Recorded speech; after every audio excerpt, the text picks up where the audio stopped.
Hi, welcome back guys, this is your friend, WTFW with another fiction. What if Deku can't handle the power of one for all? Now, before starting, please give this video a like and subscribe to the channel if you want more videos like this. Now let's get into the fanfic. Midoriya v Todoroki. Ojiro v Asui. Jiro v Shiozaki. Kirishima v Uraraka.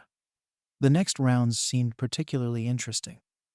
The challenger, and the one who'd continue to defy the call to action. The straightforward ones, yet not so plain as others believed.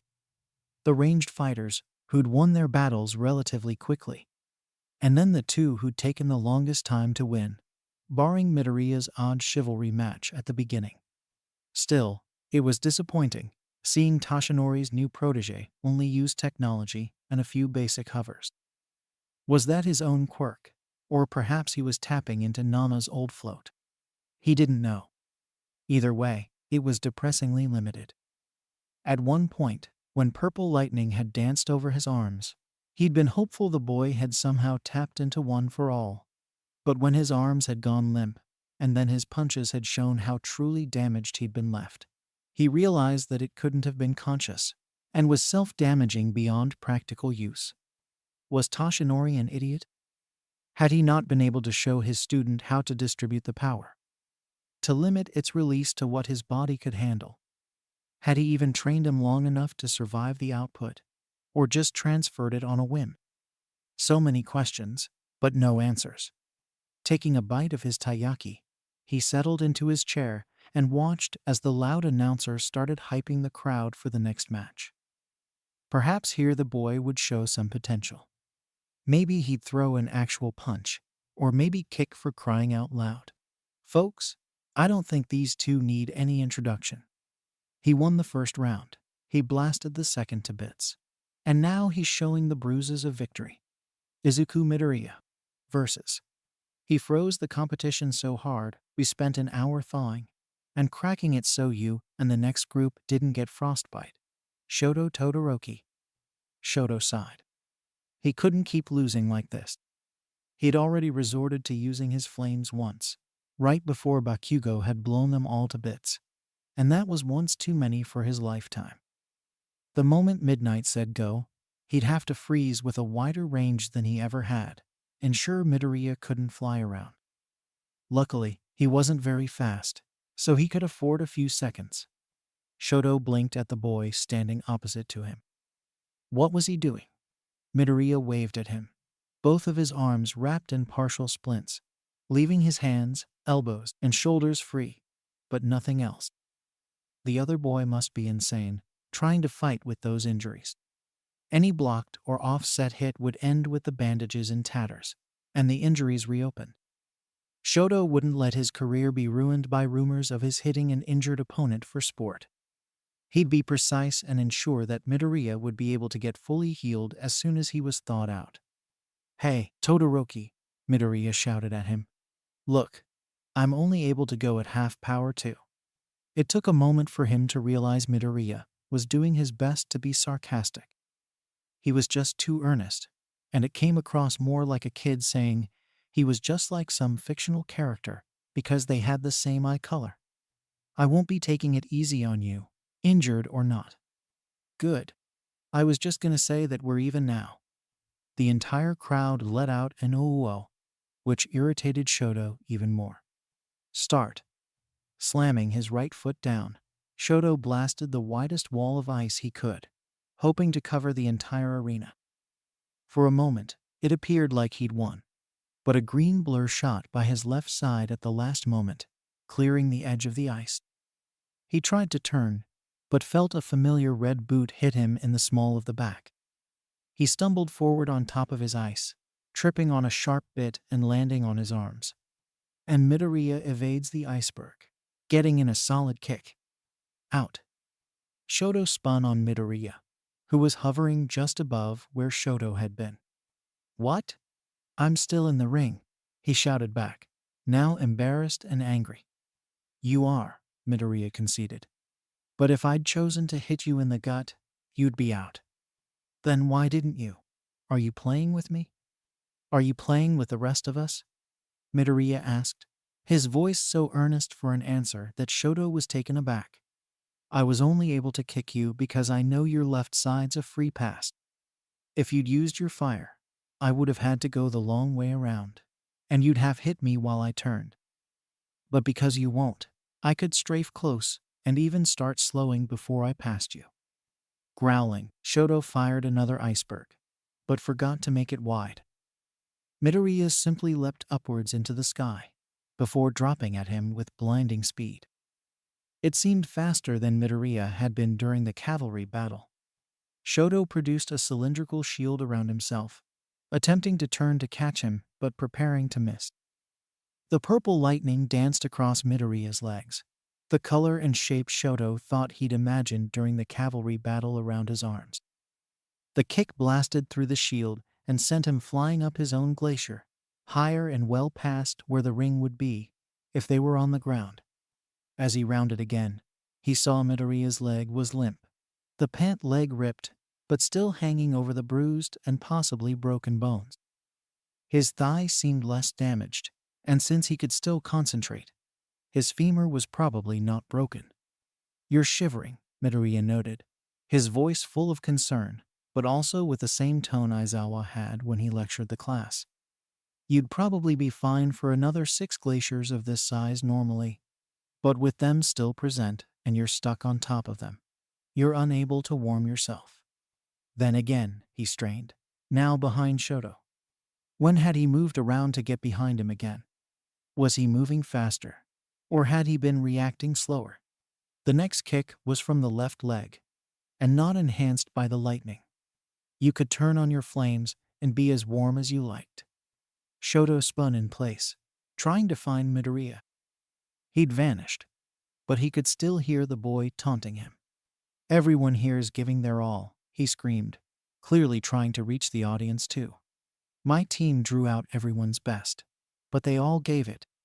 You've only tried in this festival once. If you want to win, then you'd better do it again.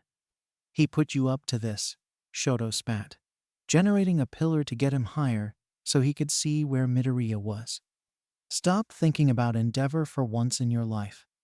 Is Endeavor gonna fight me, or is Shoto Todoroki?" He felt himself chill at the words, and not just from the cold. Then he felt something crack. The pillar below him was more fragile than his normal ice, a side effect of his growing hypothermia. He began to fall, and tried to think of a way to land softly. A pair of arms slid under his, catching and slowing him. He turned to see Midoriya, helping him land back on the glacier. I could freeze you, right now," he managed. Midoriya only smiled, before dropping him the last foot. "You could have burned me too. But I don't think you want that." Midoriya flew back up, before shouting down to him. "So I think I deserve to know. What do you want? Not what you want to avoid. Not who you want to scorn. What do you want?" He thought about it. It had been so long, but his dream was still there. To be a hero. No, to be a hero. Not just a pro or the best, but someone others could look up to. Someone his father never could be. "I want to be a hero without using his power," he responded, raising his fist, "to show the world I don't need his." "You don't have his power," Midoriya screamed. "You never have. It's yours. It always has been. Your power is your own. You decide who you'll become." Something snapped inside him, and suddenly there was heat. No, there was fire. Roaring in triumph below, Endeavor started shouting something, but Shoto couldn't hear the words. He didn't care, at least for that moment. "What do you want?" "I want to be a hero," he whispered. Raising a hand, he started blasting the flames around him, melting his glaciers and preparing to blast the pesky flyer out of the sky. He unleashed a wave of heat, missing Midoriya just barely as he began to circle and weave. As he continued to descend, his flames started to crack and crumble the ice, fracturing the delicate pieces and letting them fall to the ground. Before long, he was standing back on concrete, the waves of roiling energy coming off him quickly clearing the field. Midoriya was sweating, above and in the way of the heat as he was. Someone screamed Midoriya's, sounding afraid for him, and Shoto felt a pang of emptiness. No one shouted for Shoto like that. No one shouted for endeavor like that. Preparing to go all out, Shoto angled for Midoriya and let loose. Midoriya dived, his arms suddenly extended. The purple lighting sparked over his arms, catching his irises and seeming to light his grin as he pulled back for a straight punch. He wasn't going to use half strength either now. The flame obscured his vision as he fired, and for a moment he seemed to have won. But then the wind blew Shoto's fire away, and Midoriya was right there, his bandages burnt and his arms darkening in the heat and strain. Some parts seemed almost black, and the lighting around them seemed much more blue-green than purple. But Shoto couldn't be sure. Shimura style, glacier smash. Then his chest received an impact that might have cracked his ribs, and he slid back. He erected an icy wall, managing to stop himself. But then another punch hit his stomach, and he shattered through it, skidding across the ground. He stood and prepared to retaliate blindly, but heard the snap of Midnight's whip. Todoroki out. He looked down, seeing he wasn't standing in the ring, but on the remains of ice above the grass. He'd slid past the line he'd so nicely revealed after the second punch. Glancing up, gasping for air, he felt his throat catch as he saw Deku. He was hovering less than an inch above the ground, and looked dead. His arms were both purple and black, cracked and damaged, the black and glowing portions fading away, and revealing no cooked flesh, thank Kami. His leg was still in tatters, and his chest was covered in a red, not unlike that of a sunburn. Despite all that, he was grinning at Todoroki with what he could only describe as pride. It felt good to be looked at that way. Shoto felt tears in his eyes. How long had it been? Midoriya wins, Midnight quickly declared, and upon saying so, he let his quirk give out and landed on his back. He should be disqualified. I know. He won't be able to be awake for the next match, let alone win it. I know. Blast it, Toshinori. Why did you let him go this far? I couldn't stop him. He's always had the drive to save everyone, regardless of his own safety. Have you considered that he might be suicidal? Recovery Girl asked, tapping Izuku's forehead, causing him to groan. I'm not. Quiet, you. You don't get to talk. Take the anesthetic so I can get to work on those arms of yours. Izuku continued to breathe into the mask, but he didn't want to sleep yet, and held on. He's been throwing himself into deadly situations he knows he isn't prepared for, and been given nothing but reward for it. A quirk for trying to save his childhood bully from a villain when the pros were scared. Entrance to his dream school for smashing through a super robot to help a girl in a test where he should have known she'd be protected from permanent injury. Now, bashing his injured arms to bits against a boy who could freeze a small town with a thought. All so he could become even stronger. Toshinori. His arms were already damaged. The bones weren't protected in any way. It's a miracle they aren't cooked when he dove into that fire. But I can't imagine he'll have full use of his fingers after this. Izuku tried to reach out, desperate to tell her he could feel and move his fingers just fine.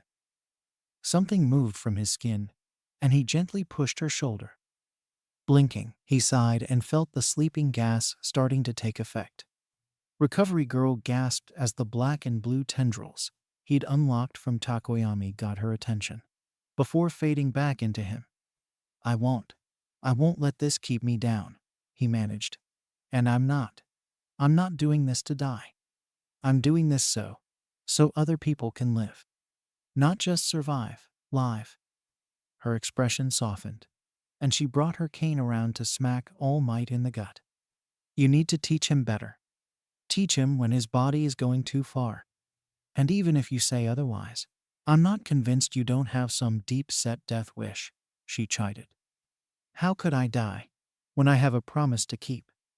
Ingenium sighed, hearing the spoilers from the crowd around him, as many of them watched the sports festival on their phones. Enigma didn't seem to mind. But then again, she didn't really seem much of anything most of the time. I guess Tenya picks powerful friends, he muttered to his sidekick, hearing someone scream about Midoriya. Your family tends to do that. He smiled, noticing her ever so subtle teasing in her tone. Look, if this is about Midnight wanting to spend a few weeks on patrol with us, I swear it's purely for branding purposes. Whatever you say, boss. Just don't mess up the office while we're out. Laughing to try and brush past the implications, Ingenium shook his helmet and refocused on the civilians. Technically, they were hunting the hero killer. But with his modus operandi of using the night and shadows, they were really just doing PR at this point to show they weren't scared. Much like the sports festival itself. A scream pieced the air, and without even pausing to register the sound, the two sprinted towards the sound. Ingenium got there first, but Enigma wasn't far behind, expanding and taking larger steps to catch up. He skidded to a stop, sliding in between the one who'd raised the alarm and an alleyway. A figure stood there, a rough and long blade in his hands. Enigma, Ingenium called, his armor amplifying his voice so she and the civilians could hear. Get the citizens away from here. I'll hold him off until they're clear. Hold me off? The man rasped, readying his sword to a quick slash position. Shouldn't you be telling them you'll defeat me? That you'll capture me and hold the glory of defeating the hero killer. Tensei remembered his brother's words and grinned behind his mask. Glory can wait. Lives don't. It seems you aren't one who must be purged. Stand aside, and I will let you live, hero. Your titles and approval mean nothing to me, murderer. So long as I can hold you, you won't be leaving this place.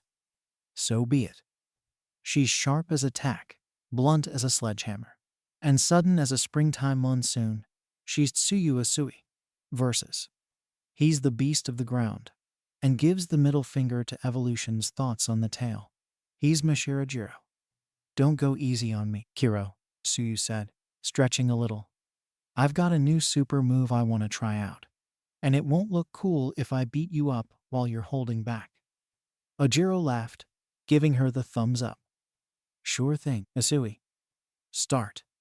I told you to call me Tsu, she shouted, dashing forward with a leap and launching a kick at him. His tail whipped up, meeting her leg and deflecting her with ease, sending Tsuyu spinning around towards the edge. She managed to grab the ground just shy of the line, sticking to it and leveraging herself around to just land inside. The audience screamed their approval of the acrobatic action, but she didn't pay them any mind. She lunged again, going for a punch this time. Ojiro met her again, but his tail was thick enough she was able to graze past instead of being knocked aside. But he was also shifting his style, and had brought his fist around to meet hers. Their knuckles knocked together, which hurt her a lot more than it probably hurt him. Leaping back, Tsuyu tried to keep some distance. She had the range, but only if she could use it. She had to attempt something first. Launching her tongue forward, she snatched him around the waist and began to twist and throw him towards the edge. His tail slammed down on her tongue, bruising the muscle a little and cutting off her leverage. She released him instantly, retracting herself and swallowing a few times to try and soothe the pain. Not bad, he admitted, dropping into a martial arts stance. That wasn't my super move. Well, then let's see it. Tsuyu inhaled deeply and leapt at him again. She didn't hit him this time, though. Instead, she got just barely out of range of his tail. He swung, and as he overextended, she attacked. Her tongue lanced out, but rather than rapping, she let it impact his chest. He groaned and brought his tail into a defensive stance, which she wasted no time in pummeling. Tsuyu fired her tongue out over and over, retracting it as soon as she felt it hit something, and then firing it again. She could feel the bruise on the length starting to hurt, and a newer one starting to form on the tip. But she kept going, seeing the purple spot on the tail start to darken. In desperation, he swung again, and she leapt upward. A final strike of her tongue hit his waist, wrapping around him as his tail extended past where he could defend with it. She swung to knock him out of the ring, but a hand snapped out and gripped her. She squeaked in surprise as he swung her down to impact the ground inside the ring. Breathing heavily, she grinned at him. "Not bad," she returned. He held up his fists, and she got into her usual frog pose. It was time to go all out, Midoriya style. Chio sighed as she placed a kiss on the open flesh, watching it knit back together into mostly repaired skin. The bones were back together, in much better condition than she'd expected, but still damaged enough she'd had to set them just so in surgery before she could heal him. His hand carried scars now, which she couldn't and probably wouldn't have healed. He was already fighting off the sleep, now that he was repaired, which gave her only a little time to wrap him up again. She made sure to secure the hardest casts she could, securing the joints this time so he wouldn't even be tempted to use them. If she had her way, he would bow out in his next match, but she knew he wouldn't. Just like Toshinori, only more reckless, she grumbled, glad that at least his leg had been an easy fix. Turning away from Midoriya as he stirred, and wishing he would just go to sleep and avoid going back out, she watched the match on her drop-down screen. Technically, Toshinori was allowed to come in now, the surgery over, but she didn't feel like giving him any favors after this. The Isui girl was laying into the Ujiro boy, her fists and feet, and even tongue flying out with blinding speed as she tried to knock him out or over the edge. The tailed boy, on the other hand, was sacrificing his extra limbs solely for defense, while his hands and feet optimized openings to go for her sides. Chio sighed, seeing Midoriya's spirit in the both of them. The boy would be the death of his class if this continued. Something drastic had to be done. Midoriya groaned, trying to roll into a more comfortable position, but found himself stuck and settled back down. The poor boy couldn't even let himself rest. What exactly pushed him so far? Why wasn't he able to just take it easy? He blinked his eyes open, wincing at the pain in his arms as he tried to move them above the wrist and felt the patched job. He looked over the skin, not daring to move them. There were scars up and down the entire thing, and his fingers seemed much more crooked than he remembered. The worst were probably the 3 rings of scars which covered his palm and forearm. Each one looked like the place where his arm had been torn off and reattached, the jagged, shining skin showing the places where he'd been put back together. If nothing else, he'd be relearning how to write for a while. Some part of him realized he'd also be stunted in other areas of life. He'd never given it much thought before, but he would probably suck at holding hands now, if he ever found someone to do so with. Then again, even if he did make it to becoming a hero, his devastated arm would drive off anyone who might have taken a passing interest in him. Again, supposing they somehow overlooked how boring he was. "You owe me an explanation, young man," she scolded, turning back to him and pointing at his scarred hand. "What possessed you to risk losing use of your most valuable tools for a single tournament match? You're lucky your fingers aren't in tatters too. I had to make sure your knuckles hadn't thrown fragments through your hand before I could heal you. And you'll likely lose some sensation in your palm." Midoriya looked at the reminder of what going overboard meant, and sighed, laying back. "I can't stay behind everyone," he whispered, a pair of tear lines appearing at either eye. "I've only had this power for a few weeks, and already I'm falling behind again. 3 quirks, and I haven't even mastered float yet.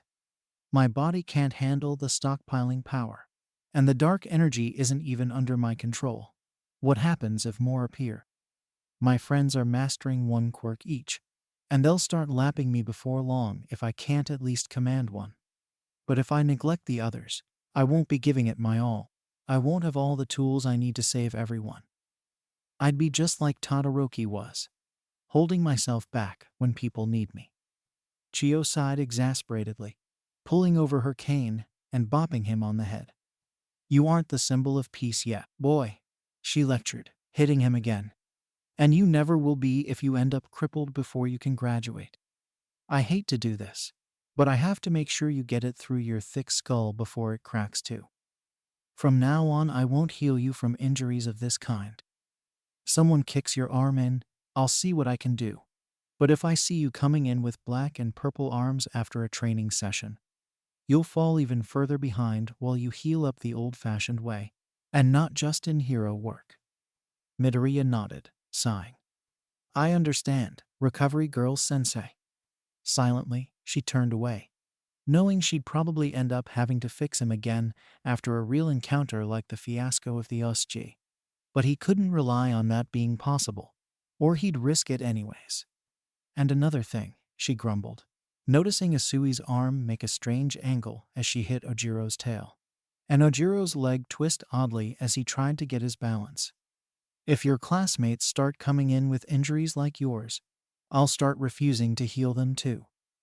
Know that it'll be on you that they're staying hurt, if you push them like you did today again. She heard a pained chuckle and turned to see him grinning at the screen.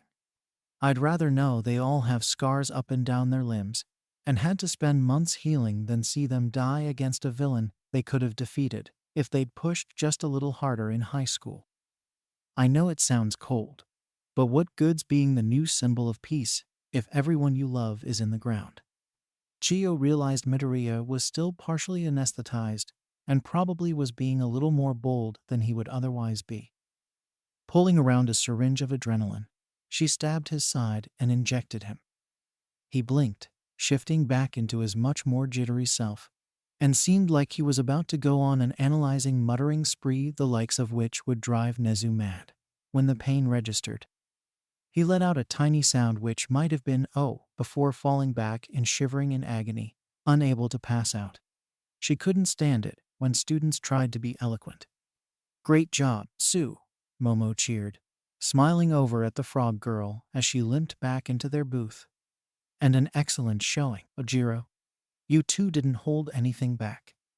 Suyu gave her the thumbs up, her tongue currently hanging from her mouth, and in a loop so the spot Ojiro had smashed could be given a bandage. She took her spot beside the tailed warrior, his quirk wrapped at the center and twitching here and there as he fought not to make it sway like he usually did.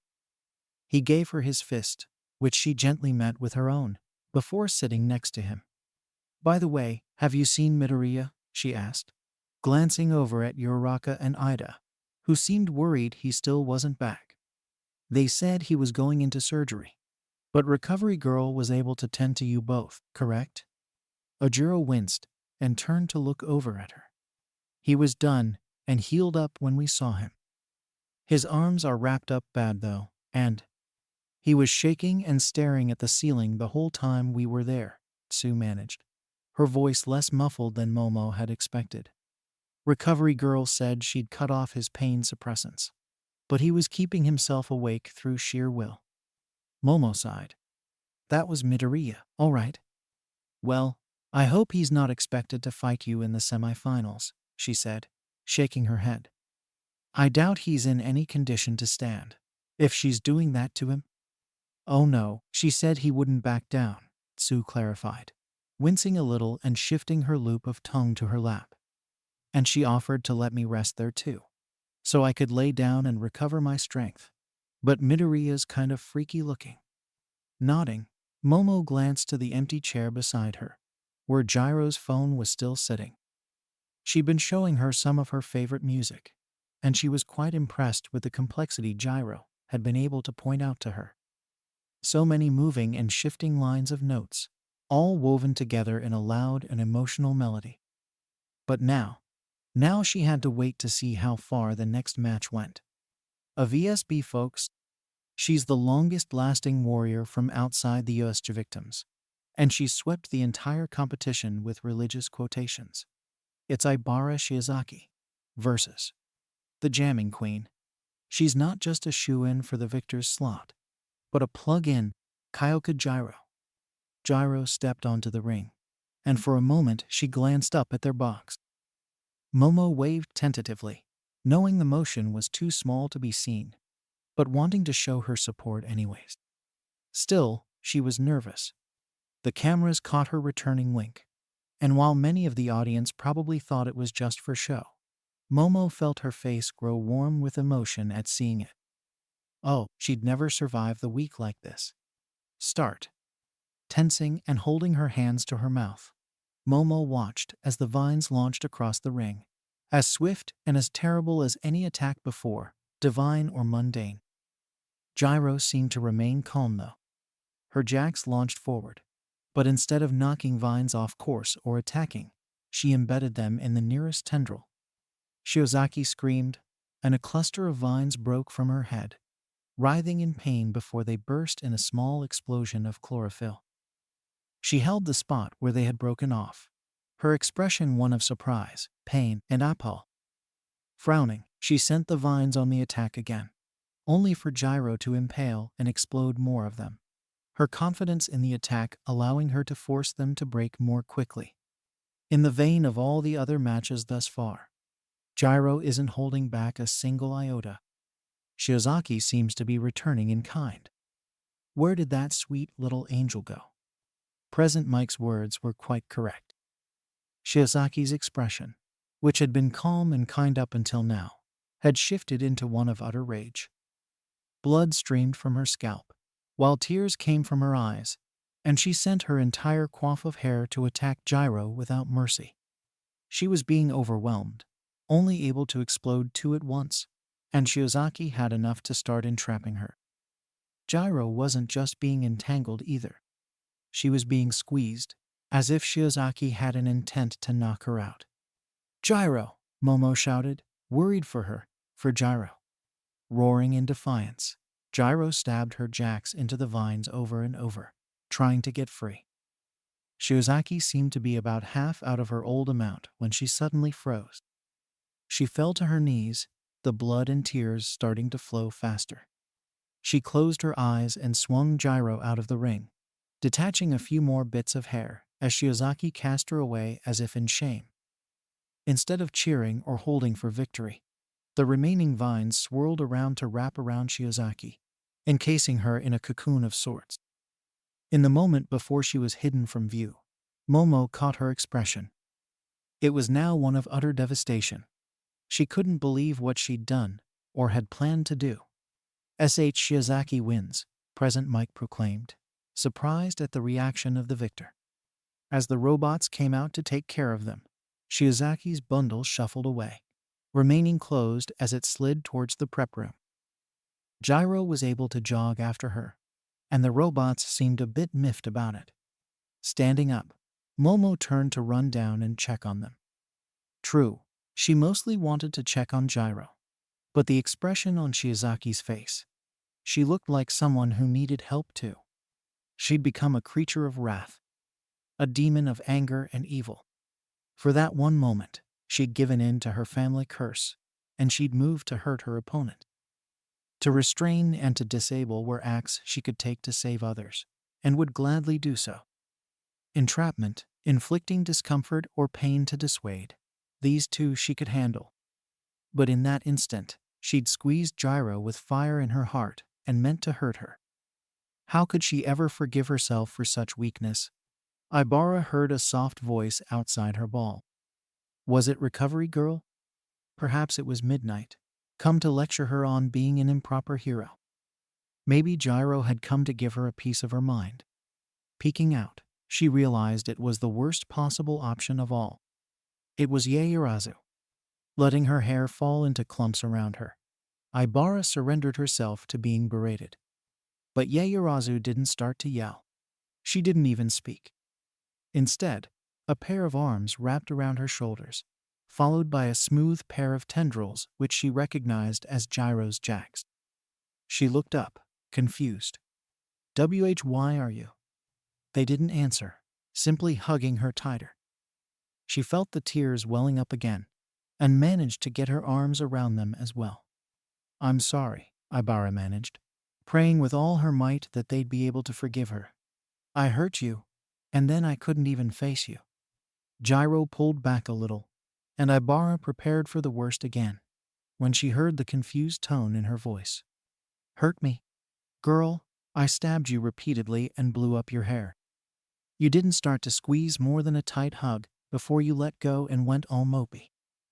Seriously, Emos really Takoyami's thing. You're way too bright, I suppose. Ibara slid her hands down to look at them, almost expecting them to be coated in blood or ash. She hadn't hurt Gyro, as she'd feared, but she'd meant to. In that moment, when all the anger had broken free, she'd attacked with the intent to do damage, to hurt, and to inflict pain. It was unforgivable to do such heinous things to someone so forgiving. I wasn't. The results don't justify my actions, she managed, adamantly not letting herself be swayed from her self-deprecation. I meant to injure you, in that moment. I won't let myself become someone who believes such an act is acceptable. I can't believe you when you say, it's all right. She brought one of her remaining vines to her hand, looking at it mournfully. This power, it's a blessing and a burden. A trial I have tried to bend to the cause of helping others. With it, I can fly between buildings or catch that which should not fall. But, with a single twist, I could snap necks, or break bone, or steal from the unwary. I know who I come from, and if I allow myself to become casual about this quirk's use, I will become little more than a villain with an excuse. There was silence for a few moments, with the others likely now afraid of her. It would be as it would be. She'd been ostracized before. Told religion was outdated or contemptible, feared for her dangerous powers, or simply told she looked weird. Bull. Ibara glanced up, confused. Pardon? Bull, Gyro repeated, frowning. You got into the match, so what? Girl, you got down to business, whooped me out of action.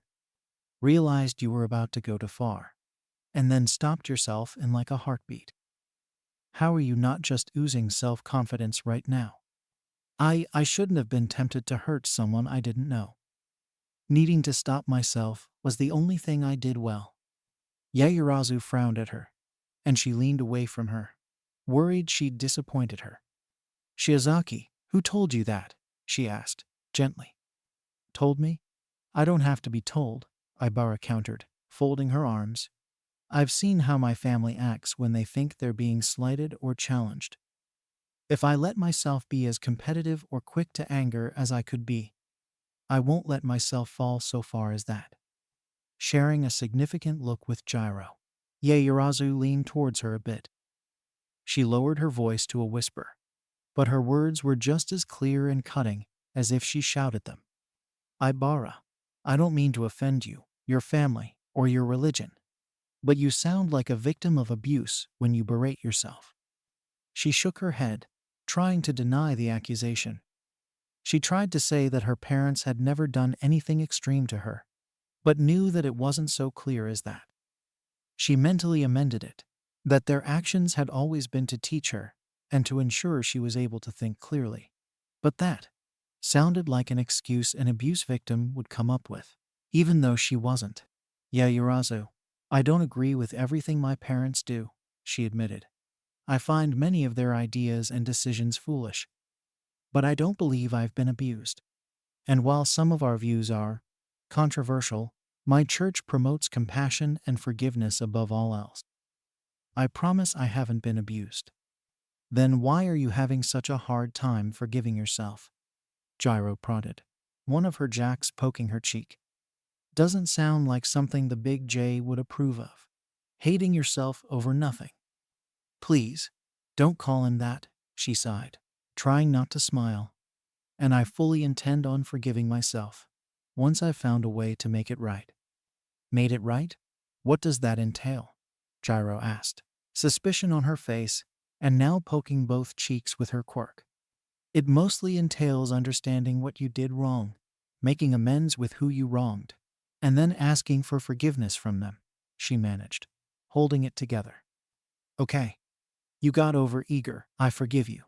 That about wrapped things up. I have to ask forgiveness from everyone I harmed, Ibara insisted, her vines quivering as she fought not to poke back.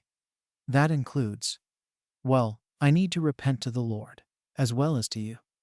Yaomomo can make a confession booth and sit in it, Gyro offered, smirking and no doubt knowing exactly how close she was to smiling. I'm not Catholic. You're not? Yaoyorozu asked, surprised. But you always quote from biblical sources, and your favored position is of the prayerful hands. Yeah, and you call down heavenly light on a whim. Well, prayer would require I fold my arms, which would be debilitating in an emergency, she explained, a little frown on her face. She didn't summon heavenly light, did she?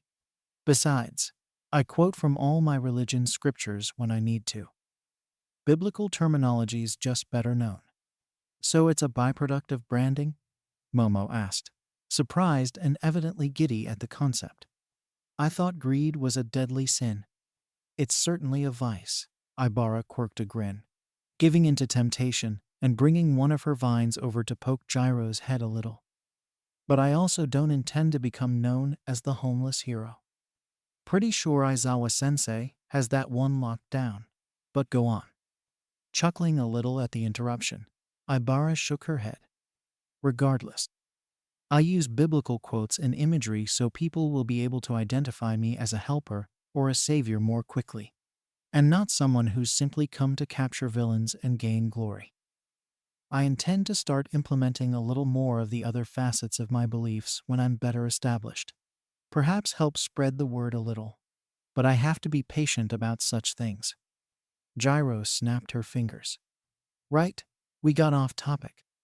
We were talking about why you believed you had to wait to forgive yourself after I forgave you. Seriously, how long is this gonna take? I'm not up for spending the rest of the day cheering you up. I want to get popcorn for the final four. Gyro, Yaoyorozu sighed, shaking her head. I'm afraid repentance is a Sunday thing, Ibara apologized. I'll be able to feel truly better then. Ugh, religion takes too long. I'd invite you to come along and enjoy the ride. But, well, you might not like me much afterwards.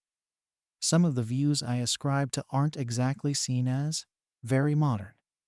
You believe some guy was able to beat every evil in the universe onto himself back during the Roman Empire.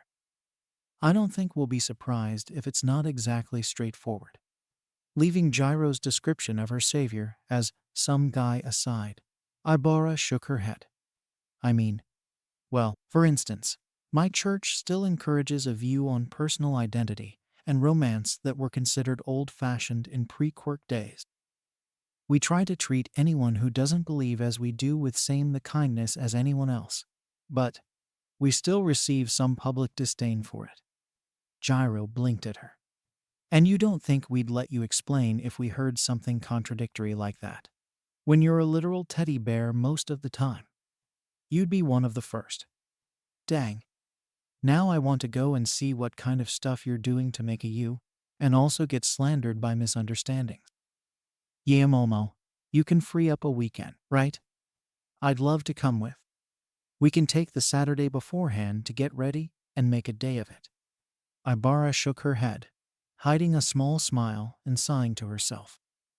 Why did she have to be beset by beautiful girls who wouldn't let her mope in peace? And our last match of the round. He's the king of the ring, and armed to the teeth. Eijiro Kirishima versus the diva of Delta V, the gravity goddess, Ochako Uraraka. Do well, Uraraka, Tenya cheered, standing at the back of the Wano box. He didn't know why, but he felt rather anxious right then. It was probably just because his friend was going into battle with someone so well acquainted with close quarters fighting, which was what she needed to act. Have they started yet? Came an exhausted voice from behind him. Tenya turned and stiffened in shock. Midoriya, he shouted, drawing the attention of the other students. Midoriya, they shouted in turn, drawing the attention of some of the other members of the crowd. Hey guys, I'm at it, he managed, stepping over and leaning his casts on top of the little wall Tenya had been standing before. Midoriya, your speech is slurred beyond all reason, Tenya lectured, chopping his arms like he did when he wanted to calm himself down. Should you not be resting in the first aid room? You are unfit to stand, let alone continue in the tournament at this rate. Can't sleep, he managed, clearly slowing himself down a little. Recovery girl didn't let me. From deep within the bowels of the arena, a distant shout of, "Midoriya, where are you?" echoed up. And he laughed in a manner which stated very clearly he was at least somewhat delirious. Had he been fully in control of his faculties, the sound of Recovery Girl calling for him with murderous intent would be reason to cower in fear. "Midoriya, I don't think we should fight in the next round," Sue managed, turning to look at him. "I don't want to break your arms again, but I also don't want to get kicked in the face again." Midoriya's more serious face showed again, and he turned to nod at her respectfully. "Sue, I promise not to kick you. But I will give you a match, and I won't break anything. You have my word. If you say so, I'll try and ring you out early then." They remained silent for a moment, and Tenya wondered if Midoriya had passed out mid-conversation. He seemed to still be responsive, though. "Midoriya, do you intend to counter-challenge?" "No." Shaking his head at his friend's oddity. As Uraraka and Kirishima charged one another, Ida wondered if his friend would fall to blows or her stomach first. She'd complained that her quirk had been overused, even with her training, and hadn't indicated she was feeling better before going to prep. Uraraka's fists were closed, which indicated she wasn't planning to null his gravity. Meanwhile, Kirishima wasn't hardening. Perhaps he'd overdone his own battle with Tetsutetsu. The two had certainly gone to the literal breaking point. Kirishima swung a straight, and Uraraka seemed to take it right in the solar plexus, her hands at her stomach. But as they impacted one another, it was the red-haired boy who went flying back. He spun through the air, head over heels as the force of his punch pushed him one way, the lack of traction preventing him from slowing as he spun away and up. Uraraka had fallen to her knees, heaving in a way which likely would have emptied her stomach if she had anything still in it. She waited only until Kirishima was at the edge of the ring before releasing him, falling to her hands and taking ragged breaths. The hardening boy tried to land inside the line, but hit the ground outside anyway. It took only a few moments, but the slow drift as her opponent had slid away was agonizingly slow, and seemed to take an eternity. He half expected her to pass out and lose by default, but she seemed to hold out until the last moment. As Present Mike announced her victory, Uraraka finally sighed and slumped to her stomach. "Chaco," Midoriya whispered, his voice holding a flurry of emotions. Tenya was surprised a single word, a nickname at best, could contain such complexity. Pride, admiration, fear, worry, affection, and something else he couldn't place. He didn't know Midoriya was so deeply attached to Uraraka, and only after 2 or 3 weeks. "Midoriya, if you feel the need to cry again today, I recommend drinking some fluids first," Tenya sighed, pointing towards the hallway down to the concession stand. "And also that you do so somewhere away from the seats. Soaking unremovable cushions is a truly villainous act, after all." "Yeah," Midoriya muttered, clearly not hearing a single word Tenya had said. Placing his hands on his friend's shoulders, he began to guide him back towards Recovery Girl. Hopefully they'd be able to recover somewhat before the semifinals. "Well, you're certainly a lot tougher to take down than I expected," Ingenium managed between gasps, one arm holding his side, while the other was still extended defensively between where the crowd had been and Stain himself. "I don't wish to kill you," the hero killer grimaced, fingering his blade thoughtfully. "You aren't a fake, and so are needed in this world. You're merely in my way. Getting in the way of harm so others are spared is the essence of being a hero. Isn't that right?" Ingenium asked, noticing Stain seemed to like the self-sacrificing rhetoric of All Might and some of the other less combat-oriented heroes. "Even so. But luckily for me, I believe I don't think we need to keep up this charade any longer." Wah-ah. Ingenium hit the ground, feeling his body freeze up and stiffen. He hadn't felt any attacks, and his side hadn't flared up to drop him. So how had he been disabled?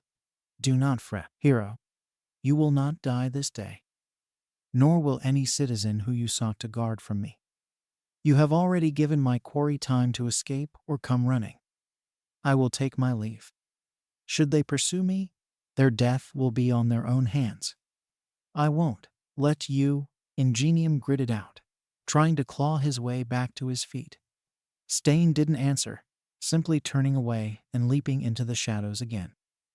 Ingenium tried again to follow him, clenching his fist on the ground for a moment before letting out an anguished roar of defeat. He'd failed his sidekicks, his charges, his name, and his brother. I swear, hero killer, he whispered, clenching his fist.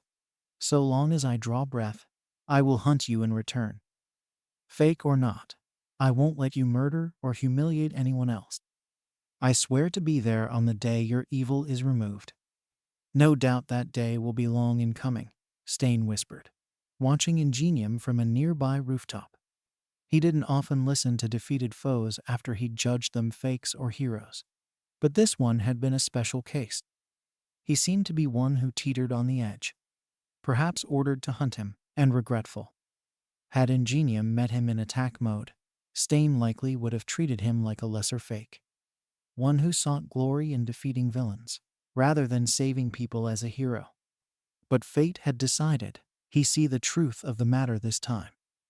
Ingenium had been focused on defending his sidekicks and the people, intent to capture him for their sake, not his own. True, he was not all might, nor equivalent to him in heroic worth, and so he would not allow himself to be killed by such a one. But he was not beyond hope. Hero killer, Stain? A melodious voice came from behind him. May I have a moment of your time? Deku, you really didn't have to do this. Of course I did, Izuku beamed, pushing more matcha onto a Chaco's plate. You're out of energy, and you promised to meet me in the finals, so I'm gonna help you get there. She smiled, her eyes seeming a little damp as she took another bite. Uraraka's face seemed to light up with each mouthful, which made it worth the expense. It's so good, she managed. I haven't been able to eat this well in so long. Izuku leaned down and took a sip of his drink, so glad straws had been invented. He couldn't exactly use his hands right then, which made food very hard to do. He could nudge it around with his elbows or the tips of his fingers, but fine control was still out. It probably would be for a while, actually. He'd need to work on that. Open wide. He glanced up, seeing Uraraka holding a ball of strawberry mochi with a little nub of chocolate ice cream in the middle.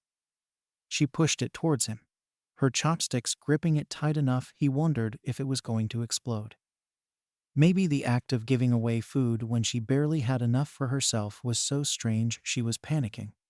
Opening his mouth, he felt her deposit the cold morsel on his tongue and closed his lips around it. For a moment, he felt the wood of her chopsticks brush past. His face turned red so fast he was pretty sure if he opened his mouth, the mochi would be melted into a puddle. Uraraka seemed to blush too, but much less pronounced. Then she stole one of his rice buns on her way back, and seemed to relax. Hey, he protested, trying to hold back his grin at how cute it was. That's mine. Trade. Izuku did his best to pout, leaning down to sip from his drink again. She had no right being adorable when he was this tired. If he wasn't careful, he'd say something stupid and lose her friendship. No matter what else, he couldn't do that. She was his first real friend, and even if she was the most beautiful heroine he'd ever met, he couldn't jeopardize that by admitting the fact aloud, and probably making her think he was some kind of pervert like Mainta. He would just have to compliment her in other ways. He could write about her in his hero notebooks and make it seem objective. Yes, she would think it was him nerding out about her powers, not her in particular. And then he could comment on how strong her conviction was, or how clever she was getting. Maybe something about how her bright and wonderful personality would make everyone around her smile, even in dark times. Of course, he couldn't phrase it like that. Maybe something along the lines of, your smile's even more contagious than All Might's, or something. Would that sound weird though? He couldn't exactly just go with, You're really pretty and make me smile, after all. That would sound way too much like a confession that would absolutely destroy any chance she wouldn't be weirded out by him for the rest of all time. And oh no, he'd been muttering and just said all of that out loud, didn't he? Why you think I'm pretty? Eh? You said, I make you smile? Uraraka asked, her expression unreadable. Izuku couldn't say anything. If he lied and pretended he didn't say it, she would be angry with him for thinking her ignorant, or just for lying in general. He had to come clean. Uraraka. Yes, you make me smile, he admitted, looking down at his plate. You're the first person I've ever had who I could call my friend. Kaken. I don't know if he counts. Maybe once, but anyways, you're really special to me. You're always so happy and upbeat, and you're so much stronger than you let yourself be. I look at you and wonder, will I ever be a hero as cool as her? I'm so lame. And sometimes I wonder why you're friends with me. And as much as I try to pretend otherwise, I have lots of trouble talking to you. You are really pretty, and I get flustered around almost every girl. But with you, I keep swinging between worse than ever and just comfortable. And I don't want to say or do something really dumb that'll make you realize you could have way cooler friends than me and then just leave. And I know that's really selfish of me, but Izuku swallowed, unable to justify his actions. Uraraka remained silent for a moment, then sighed. He realized she was going to leave now, and probably never come back. Then she slapped him. Deku, you idiot, she yelled, her face scrunched up and suddenly wet with tears. You Uraraka? He asked, confused and worried. Do you really think so little of me? She asked, her voice cracking a little in anguish. Had they been anywhere public, Izuku was sure he would have been swarmed by people berating him for bothering her, or else be on the receiving end of 10,000 judgmental stares. He'd never experienced someone shouting "Baka" at him before, and the experience was quite terrifying. Uraraka, I think the world of you, he protested, not sure where she was coming from. Then why do you think I'm so shallow that I'd ruin one of my only friendships over you finding me pretty? Don't you think I like being told I'm beautiful by my friends? I didn't think. Of course you did. She cut him off, reaching over and grabbing his collar. You're always overthinking everything. Izuku nodded, knowing she was right. He'd probably ruined everything by his muttering, his overthinking, and his usual brand of getting in the way. If you'd just come out and said it, I could have said something nice back. But now I have to be mad at you for putting yourself down again. Recoiling a little, Izuku wondered if she was going to hit him again. He probably deserved it, but that didn't mean he was looking forward to it. It felt different when she did it. All Might had bopped his head to shut him up a few times, and Kaken had whapped the back of his head with an explosion or two, but they felt like mild rebukes or disdain, respectively. Uraraka's slap felt disappointed. I'm sorry, was all he could think to say. You better be, she huffed, sitting back down and looking away from him, seeming more miffed than he'd ever seen before. Not sure what to do.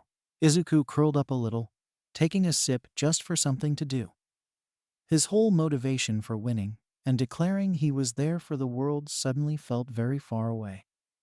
His bubbliest friend wasn't happy, and it was his fault. Heroes were supposed to save and inspire people. He'd hurt and ruined the day of someone close to him. He wasn't sure he even deserved to win. Deku, why are you so scared of telling me how you feel? It took him a moment to realize Uraraka had asked him a question. He perked up a little and looked over at her. Because you'd think I wasn't worth hanging around anymore. And then I'd be alone again. Even if that wasn't absolutely wrong. And assuming for the sake of argument that I did decide to stop being your friend, which I absolutely wouldn't, you'd still have Ida and the other people in our class. Izuku choked out a bitter laugh. Maybe for a day. But then they'd hate me too. Why would you think that? Uraraka sounded oddly affronted at the idea. It only takes one screw-up. After that, word spreads that you aren't worth being around, and people keep you at arm's length, Izuku muttered, thinking back to his prior schooling. Deku, we're all still at least cordial with Minta. Minta? He's like the worst kind of person without being a criminal, and he hasn't been abandoned by everyone. Heck, Kaminari still hangs around with him. I'm sure that if you bothered me, you'd still have friends. Shaking his head, Izuku leaned down to pick up a rice ball with his mouth, not wanting to answer. She didn't know how quirkless people were treated, how Dekus were supposed to be treated. Uraraka was too pure for the rotten world. They were training to make just a little better. Izuku Midoriya, don't you shake your head at me, she glared at him, seeming ready to slap him again. You absolutely would. Uraraka, I really don't think I would. Ida might be nice to me, but he'd be one of the first to stop bothering with me when he didn't have to. Everyone knows well, hanging around with me has never gone well for anyone, he mumbled. No, what is it that everyone knows? Uraraka pressed, taking away his food as hostage. Swallowing, Izuku looked away. It doesn't really work anymore. The words don't fit. So it has something to do with how Bakugo called you Deku, she deduced, her frown increasing. Let me guess. He used to say that Dekus bring everyone around them down. Yeah, guess he was right. I'm gonna kill him. Please don't. Why? Izuku looked up at her, confused. Why shouldn't I? She asked, now even more enraged than before when she'd yelled at him. That exploding idiot made my bestie think he wasn't as perfectly amazing as he is. Rubbing her temples and turning a very pretty shade of pink, she sighed and chopped her hand down in a passable imitation of Ida. Do you know how many girls would be absolutely thrilled to hear you call them pretty? More than 0? He wagered, not sure how but certain his actual answer would annoy her. Let me put it this way. I can't think of a single one in our class who wouldn't be overjoyed to hear that you, Mr. 10,000 Tro, I can fly and also punch hard enough to blast glaciers to dust, guy. Find them nice to look at. She giggled and started counting off fingers of the others in their class. Mina or Toru would probably have a field day with it, running around and telling anyone they could get to listen that Izuku Midoriya thought they looked good. Gyro would probably act all aloof, but you know she'd be blushing as soon as she turned away. Momo. Well, she'd probably call you beautiful back and not really get it. But I bet if Tsu were told, she'd be so blunt about how handsome you are that you'd pass out. Considering, she grinned and picked up another mochi ball. Heck, I bet Shoto would like to be told he's pretty too, especially after your intense match, she teased. Izuku muttered a question, not really sure he really wanted to know the answer. You'll have to speak up. I'm not in the mood to interpret your mumbles right now, Uraraka said, still not quite recovered from her earlier anger. You didn't mention yourself in the list, he managed, adamantly not looking at her. You want to know what I think of you calling me pretty? She clarified, her voice a little higher than usual. Izuku nodded, feeling very embarrassed she was being so direct about it. Then you should ask. Properly, this time, you know. She sounded much more jittery, all of the sudden. He realized how shallow it must sound, asking someone to tell you you're attractive. Izuku wanted to reassure her, as well as fix his friendship. Steeling himself, Izuku sat up straight and managed to look at her, seeing how red her residual anger had left her. Uraraka, he said, trying not to panic. I hope this doesn't affect our friendship, but I think you're very pretty, and being your friend is one of the best things that ever happened to me. You light up my day just by being in it, and your smile makes everyone feel better. You're going to be a wonderful hero, and I'm privileged to know you. He figured he should do the thing properly, and stood to bow over the table. Uraraka was silent for another few seconds, and he worried she'd just asked him to see if he'd do it, or if she was stunned he had the guts to attempt it. Then she laughed so hard her saliva came out in a short, high-pressure spray. PFFFFF, Deku, you look so formal and sincere, she giggled, grinning at him now. Izuku couldn't help but frown at her nonchalance at his. Well, it wasn't exactly a confession, but it was in the same vein. She quickly waved her hand for him to sit down, smiling in a way that told him she wasn't making fun of his words, just his delivery. But, do you really feel that way, Deku? She asked, a red color coming to her usual spots that he was pretty sure was a blush. I do, he promised, swallowing down his fear before it rose up and strangled him. You're really special to me. They stayed silent for a few moments before Uraraka spoke up again. Deku, do you know why I hate it when you put yourself down? She asked, her voice soft and hesitant. You're always standing up for people, Uraraka. I guessed it was just my turn. Maybe at first. But Deku, you're not the only one who hasn't really had a lot of friends before you, she muttered, tapping her fingers a little nervously. When holding your hand can make someone start floating away, and you tend to throw up after you get them down. Izuku wished he could hug her, could wrap her up and tell her it was all right now. But even if she still wanted to be friends, his arms wouldn't be usable for days. But you, Deku, you were just happy to be my friend, and you didn't care that the first day we met I used my quirk on you and threw up like never before. Deku, I really want to be like you. You're always so dedicated and want to help everyone. You give everything for everyone, and it's so special. You're going to be the best hero one day. I know my hero goals seem shallow compared to yours, but I think my life would be so cool if you were always in it. Izuku made his ugly face for a moment, feeling his heart squeeze, but then it shifted to a giddy and relieved grin, while tears began to flow. I think it'd be really cool to keep you in my life too, he admitted, beaming at her. Can we still be friends? Uraraka looked at him, before she got her evil grin again. Standing up, she tapped her chin and stepped around to him. I don't think so. After an emotional snack like this, I think we should be best friends. Nodding, Izuku looked up at her in grateful admiration. Before he could say anything else, she lifted him from the chair and pulled him into a hug. Unable to use his arms, he laid his head on her shoulder. It was nice having a best friend.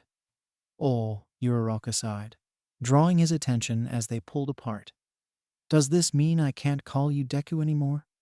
I liked calling you by such a cool nickname. Chuckling, Izuku grinned at her unwavering bubbly nature. She was so constant, like the North Star, where he could always find his way by just a glance. You can keep calling me Deku. I think I'd have a heart attack if I had to call you by your first name so soon, he admitted. Uraraka tapped her mouth, contemplating his answer. Well, you need to give me a nickname now, she decided. Something cute, but easy to say. HM. Izuku thought about his own name. Deku. Izuku reads slightly wrong. Ochako could have a similar shift, perhaps. If Ko was kept the same, then Senshin. Uraraka looked up at him, surprised. Huh. A nickname, he muttered. Acha is tea. But if you mean inexpensive but sweet tea, it's sencha. Plus sen means to look ahead, or just money. Uraraka seemed to light up. I love it. Leveling her finger at him, she gave off her rare aura of intense decisiveness. From now on, Deku, you can call me Senshin. Ida, it's such a great day, isn't it? Uraraka, I have terrible news. The two stared at one another for a moment before realizing they were probably not going to like their conversation. I guess my news can wait a bit, Ochako said, her protective instincts coming on in full. I can't believe it, but my brother just called from the hospital, he bemoaned, clenching his fists and placing them on the divider between the Wana seats and the hallway out. He was beset by the hero killer. Ochako gasped, horrified and worried for her friend. Is he?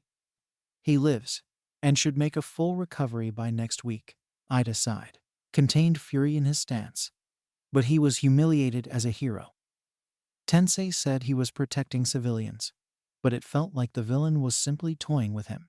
And when he wished to escape, he merely froze him with a neurotoxin or quirk and ran off, leaving him to bleed on the street. While I am glad he's alive, the shame of being deemed unworthy to kill is too deep to ignore out of hand. Realizing her friend was coming apart at the seams, his entire worldview shaken by his brother's treatment, Ochako pulled him into a hug. I don't know much about honor and worthiness, she admitted, but if I was a villain, I'd be sure to kill you after a good fight. I'm sorry that came out wrong, she insisted, burying her face in her hands and starting to float off a little. From the seats below them, a handful of heads turned to watch the display. You want to get her down? I wouldn't want to be disqualified for interfering with an opponent before our match. Ochako peeked through her fingers to see someone not of one looking back at her, on Yaoyorozu's left. Her hair was a lot more patchy than usual, which wasn't really fitting her usual look, but it was unmistakable.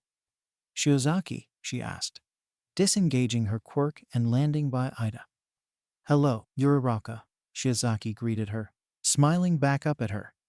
I hope to have an excellent match with you. You don't mind that I'm over on this side, do you?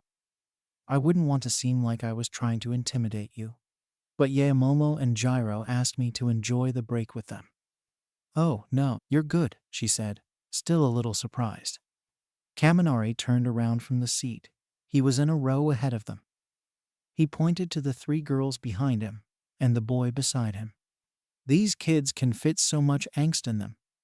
Shut up and sit back down, dunce face, roared said boy, who turned out to be Bakugo. Ochako frowned at him. Oh, hey Kakin, she said, frowning at him. I didn't see you there. Ida balked at her, evidently surprised at the venom in her voice. Then again, he didn't seem to have truly grasped what exactly Deku meant before Ochako changed it, nor who had bestowed her best friend with the title. Bakugo growled, but Kirishima's hand slid over to hold him down by his shoulder. Easy, big guy, not worth it. Yeah, you would say that after she beat you up. You brainless rockhead. Haven't you watched me fly before? You can't just hit stuff with no leverage and hope you'll stay in place. While the two got into a half-fight about their tactics half-fight, because Kirishima was adamantly not rising to his challenge, Ida tapped her shoulder politely. You said you had good news of a sort, Uraraka? He reminded her. Oh, it's not very important, now that I really think about it. You know, in the grand scheme of things, she muttered. Ida raised a hand, but instead of chopping through the air like normal, he whacked the top of her head. Uraraka, he scolded. My brother fought for the safety of others, but he also fought for their happiness. If we spend our lives always being dejected for those who were hurt for our benefit, their sacrifices will have been little more than in vain. Do not let this news ruin your day. Instead, let it brighten ours. She realized others were looking over at her now, and she blushed in embarrassment. Well, she had to say something now. Deku gave me Victory Machai and a nickname. And I'm kind of excited because I've never had a nickname before, she admitted softly, hoping only a few of the nearest ones would hear. Gyro seemed to catch it, and smiled for her, leaning over to whisper it into Shiozaki and Yaoyorozu's ears, so it would remain confidential for the most part. Shoji seemed to hear too, but didn't say anything.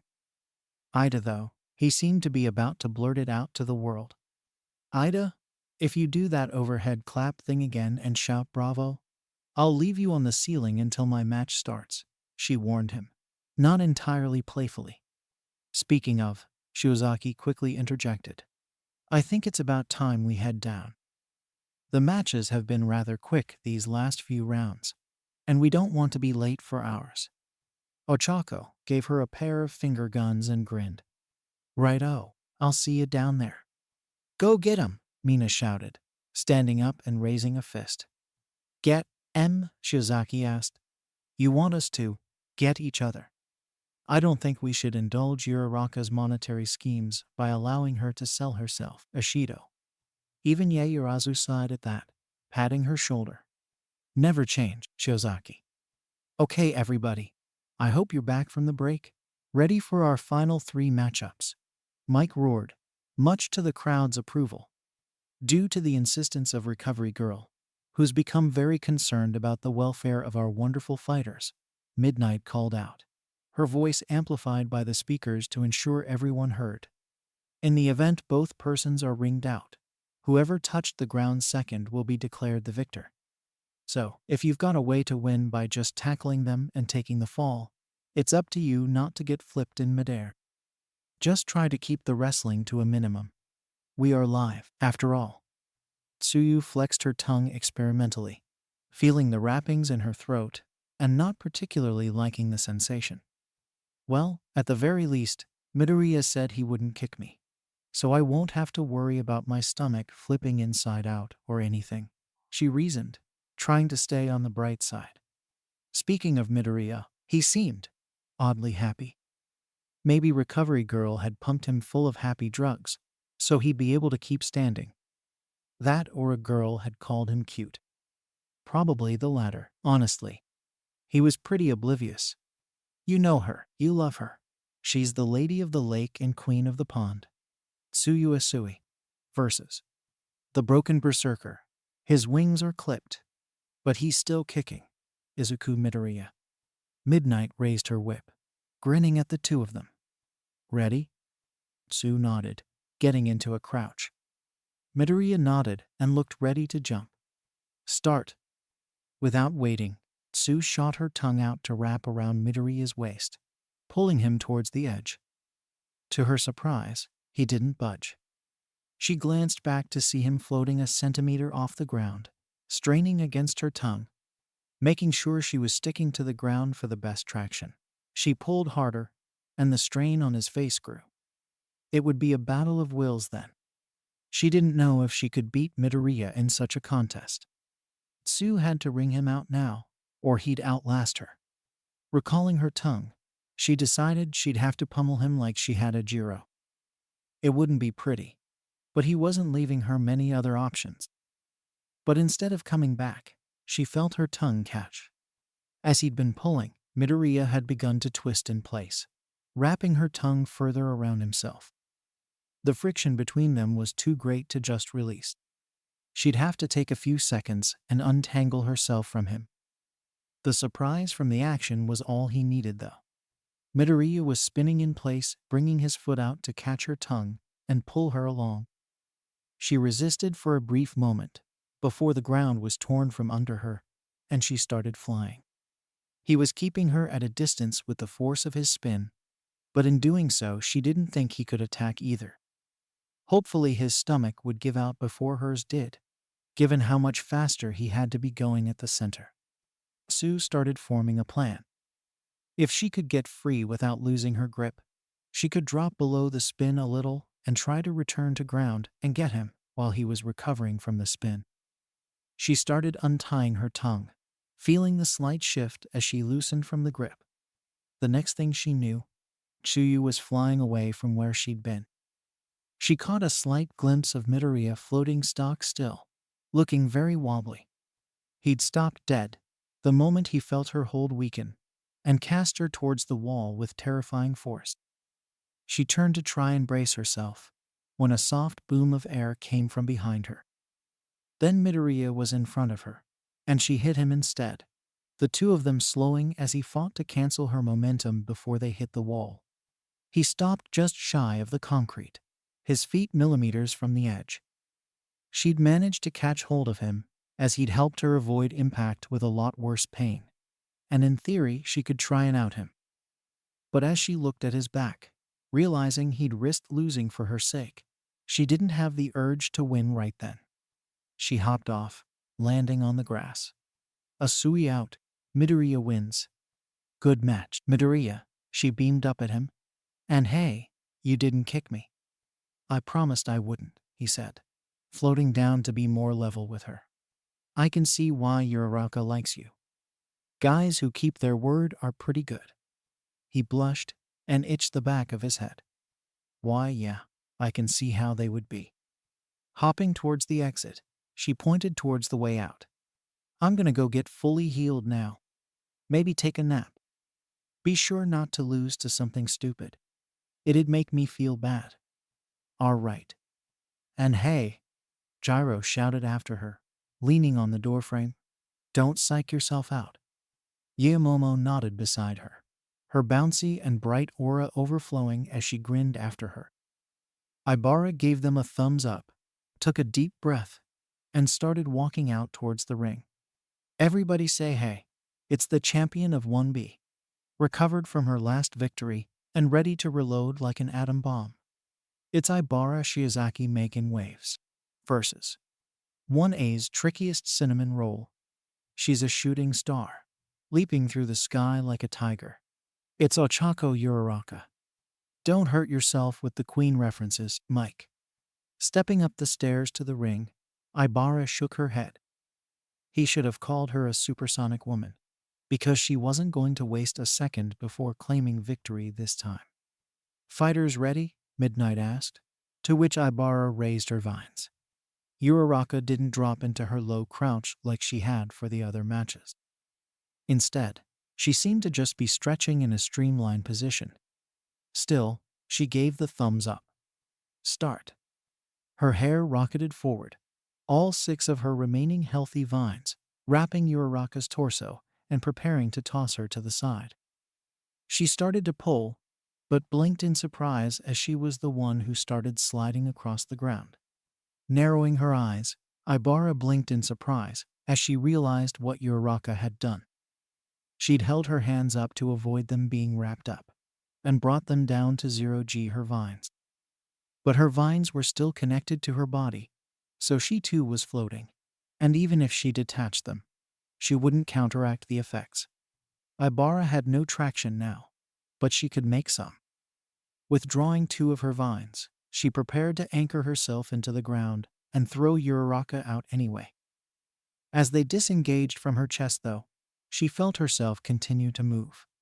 Uraraka hadn't let go, still pulling on her vines as she tried to spin in place. Grip breaking special move, 0 traction hammer. Pulling herself up onto her vines, Ibara managed to catch air as they started spinning faster, but wasn't able to get a grip on the ground in time. Uraraka was spinning her for all she was worth, exactly like her move said, as an Olympic hammer toss might go.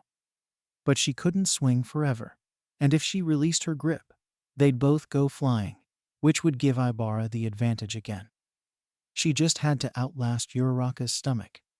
She decided to add some extra incentive, and sent her remaining vines to grab her again when everything shifted. She felt the pull of the spin gain, the return of gravity, and the loss of traction. Ibara felt herself start flying out and towards the wall.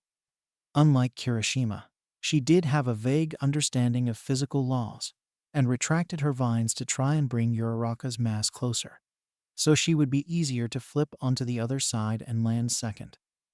In that moment, she knew she'd messed up.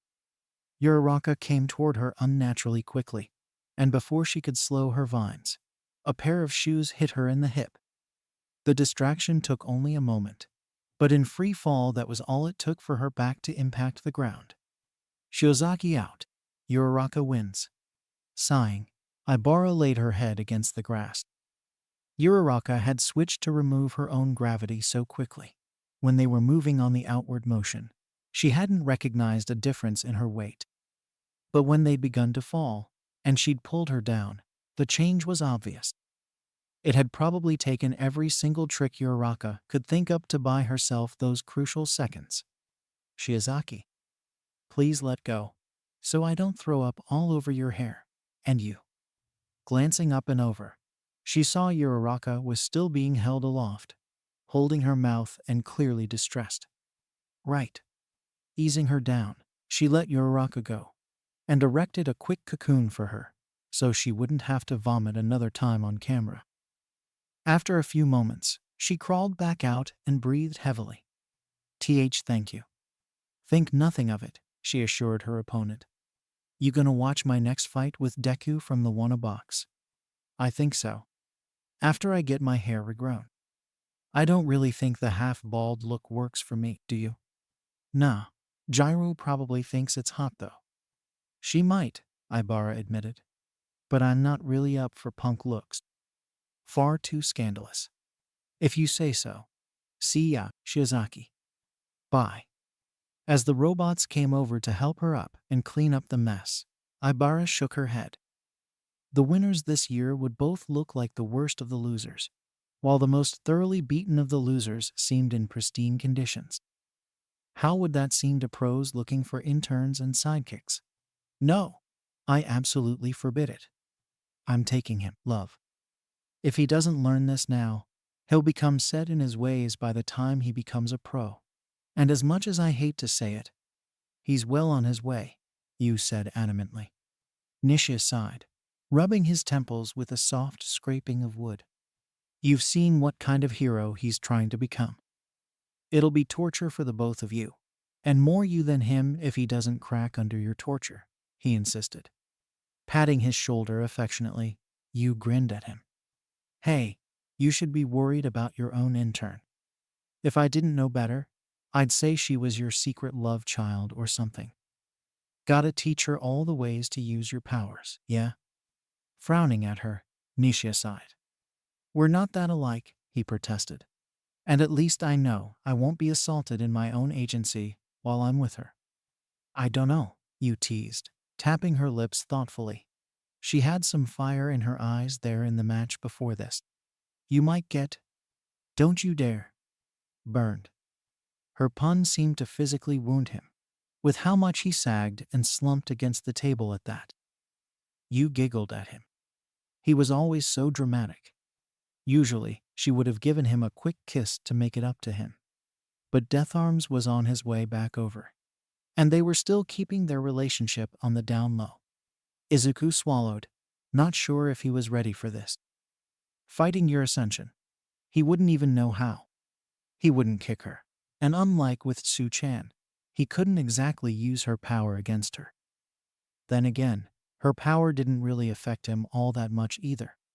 Would they just be stuck in a match of them rushing around one another? It's that time, ladies, gents, and the Technicolor rainbow in between. Leader of the last two events. He's untouchable, but he appreciates the attempt. Izuku Midoriya. Versus. She's tricky, she's quick, and she's all smiles today. Ochako Uraraka. Present Mike was fairly screaming now, trying to get the crowd invested. He had to admit, they weren't exactly drawing out the fights like the first years traditionally did. They weren't even really showing off like they could have. They were doing the thing rationally, like Aizawa might have, winning and moving on. Well, mostly. Ready to lose, Deku, she called at him, beaming with excitement. Either way, you're not getting that buffet dinner, Senshin, he teased back, hopping on his feet a little. Midnight's grin wasn't one he particularly liked right then. He realized she might have made all sorts of implications about their having nicknames, had they not been live. Instead, she just raised her whip and called out the ready. Senshin gave a few quick punches and nodded. Izuku got on the balls of his feet and gave the okay. Start. Izuku charged, turning on his float and rocketing towards Senshin feet first. She dropped into a crouch just like his and seemed like she was preparing to catch him. At the last second, he stopped dead, slamming his shoes into the ground with all he was worth, not drawing on the odd lightning that seemed to come from someone else, probably Nana. But he didn't want to call her out just yet. The impact of his sudden stop released a gust of air, blowing Senshin backwards with immense force. But instead of simply moving back, she rocketed upwards, her hands pressed together in her reverse grip to let herself fly. His attack had thrown her clear of the ring, but she wasn't coming down any time soon. Leaping after her, he tried to nudge her back down, but found her zero-G body was hard to push around without her just spinning away and laughing. If he had his hands or a sure place to put his feet, he could do it. but he didn't really want to step on her and hurt her back. Izuku continued to circle and push at her, the two gliding higher and higher as the crowd watched them. They could probably see he was getting frustrated, and Senshin was getting a little nauseous. Hopefully she could hold out until he found a way to put her down. Otherwise she'd end up falling. "Goodbye, organs," she groaned, tapping her fingers together and falling limp.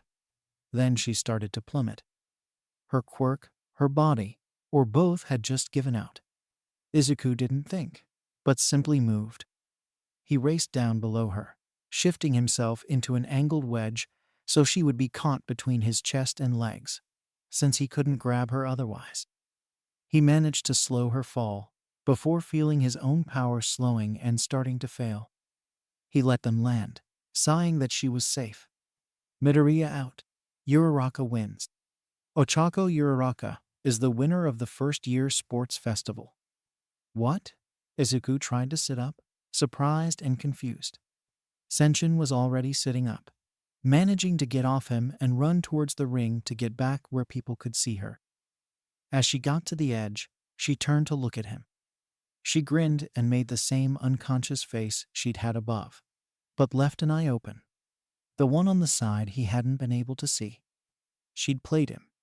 The sheer absurdity of his losing to such a simple trick made him shake his head and laugh. Well, he'd told her not to hold back, after all. He supposed it was his own fault. Izuku, inko bald, the waterfall of her happy tears flowing out the door and down to the street. She'd passed out multiple times throughout the festival, several of them being from dehydration. Mitsuki was holding her gently, patting her shoulder and offering her another water bottle. He did good, didn't he? He's so cool. Now, let's move on to the awards ceremony, Midnight called, waving to the three-tiered podium. On one were young Shiozaki and young Isui. The two viridettes stood with small smiles, waving a little. Across was young Midoriya, his successor and right now, his pride and joy. He seemed a little shell-shocked, and Toshinori realized he was probably still surprised he'd made it to the second round, let alone the finalists. And on top, crying her eyes out in joy, was young Uraraka. She seemed to be giving young Midoriya a run for his money in the tier department, but at the same time she was smiling as brightly as he ever had, increasing his size and activating his power. Toshinori became All Might and prepared to leap into the stadium as Midnight read off the victors' names. "Now for the medals," she called, while All Might picked up the box and placed it in his belt. "Presenting them this year is, you know who." He leapt up and over, laughing as he felt the air around him. "I am. He's everyone's favorite hero, All Might," Midnight said at the same time. "Here with the medals," he finished, landing in spectacular fashion. All Might glanced over at her, confused. She placed her hands together and bowed apologetically. "Cut you off. Sorry," she whispered.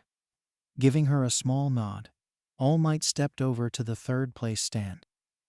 The two girls stood at attention, the latter seeming a little wary of him. Well, he was rather large when seen up close for the first time. "Isui, Shiozaki," he greeted, holding out their bronze medals. Placing one on Isui, he gave her a small hug. "Isui, you were imaginative and quick in your matches, and I foresee you will be a strong hero one day. But keep your wits as sharp as your tongue, else a clever villain outthink you." "Kiro," she agreed. Next he awarded Shiozaki, who took the hug much more stiffly. "Shiozaki, you fought with a passion and original thinking I was greatly impressed by," he admitted. "But while normally I tell young heroes to find grace in defeat, for you I have a different task. Learn to accept that in this job you will fail. You will struggle, and sometimes you will make mistakes. Others can't wait for you to find peace with yourself, so you must learn not to hold back your strengths and to act without self-incrimination until the day is over." "Yes, sir. Thank you." He stepped past to the #2 spot, where his pupil stood, ready to challenge Uraraka's attempt to dethrone him as Prince of Crying. He laughed softly and offered up the silver medal. Midoriya, he said, feeling some emotion in his own voice. I told you before this started to show the world you were here and ready to protect them. You've utterly succeeded, my boy. But in the future, I'd recommend you show them you can continue protecting them after a match. All right, he managed, holding back tears as he received his hug and medal. Uraraka, All Might said, stepping up to reward her with the gold. I've heard of your wonderful hero motivations. The best defenders of peace start with their homes. For this reason, I praise your resolve and ask that you not sell this medal. She managed to get a laugh past her tears and nodded as he placed it over her head. You were devious, clever, decisive, and showed great dedication.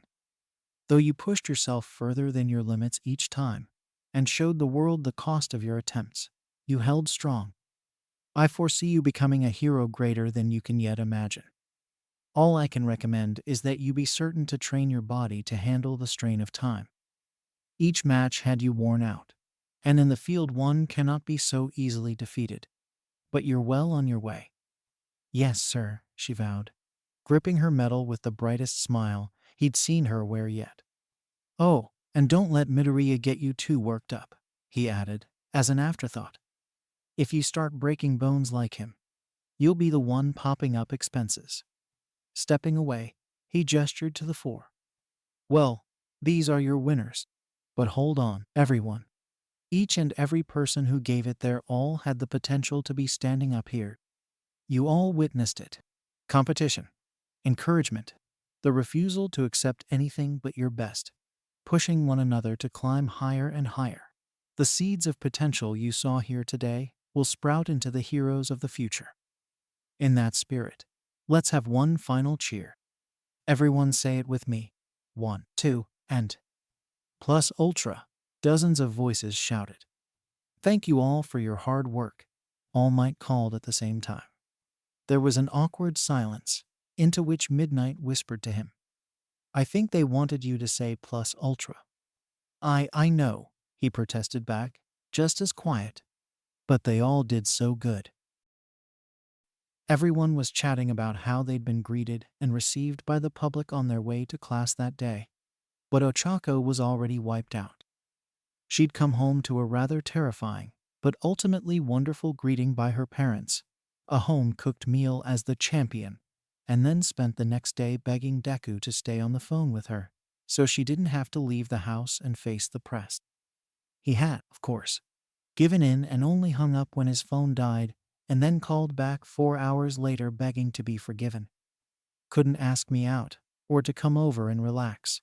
Even after all that business during the festival, she thought wryly, that'd just be too easy. Uraraka, a loud voice came from the front of her desk.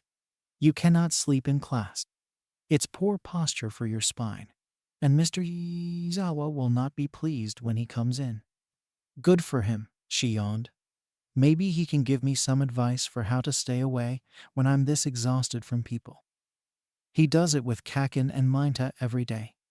You got something to say, round face? I just said it, Esplody boy. Bakugo started to get out of his chair, seeming ready to fly over and blast her to smithereens, when a hand caught his shoulder and pushed him back into his chair. Ochako blinked. That had looked like Deku. She must be more tired than she thought. It certainly had to be Kirishima or someone else, because he didn't even stand back up, just looking at the person in utter disbelief. Before she could check on what was going on, Aizawa came in, now bandage-free, and everyone was in their seats and sitting up straight.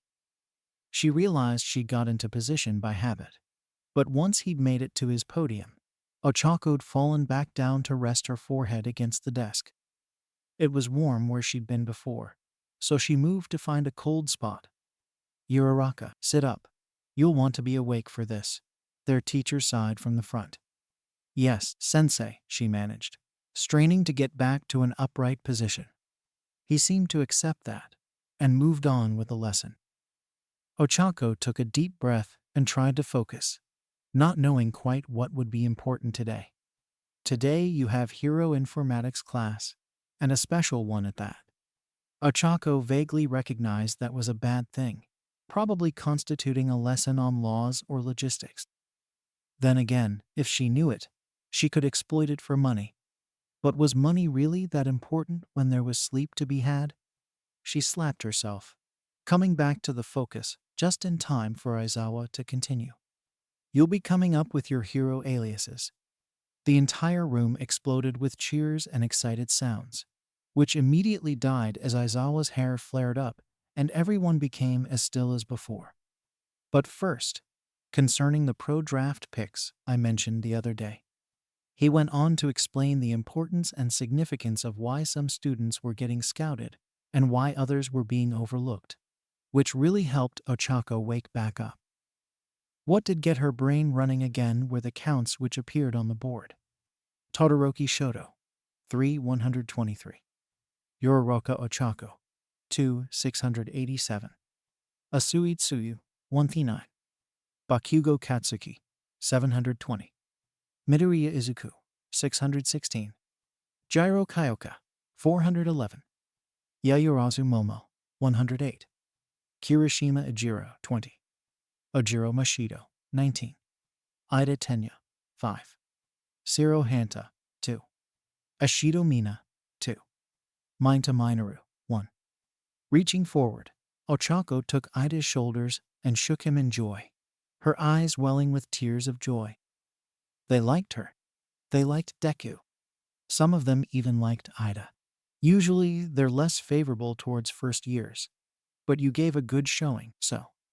Aizawa shrugged, putting the numbers away. Whether you were picked or not, you will have the chance to work alongside the pros, he continued. It's true you've already experienced more than most, but seeing pros in action and taking part will still be worthwhile training. Remember, for every day out there in the field, a true pro will gain experience worth a week in here. You're out there to learn, not have fun, so don't get too caught up in the crowd. Midoriya, I'm trying not to look at you right now. A few snickers went through the class, and Ochako shot her best friend a look, smiling at how he seemed to take the comment well, rather than shrinking in on himself. Good, he could use a good teasing now and then. Now, about your hero names, Aizawa yawned, stepping over to the side where he kept his sleeping bag. They're only tentative at this point, but you still want to pick something appropriate, or you'll know true torment. Everyone turned to the door, where a woman was walking in with all the seductive grace she could muster, which was quite a lot, considering it was midnight. The name you pick now, she said, winking in response. Maybe what the world ends up calling you.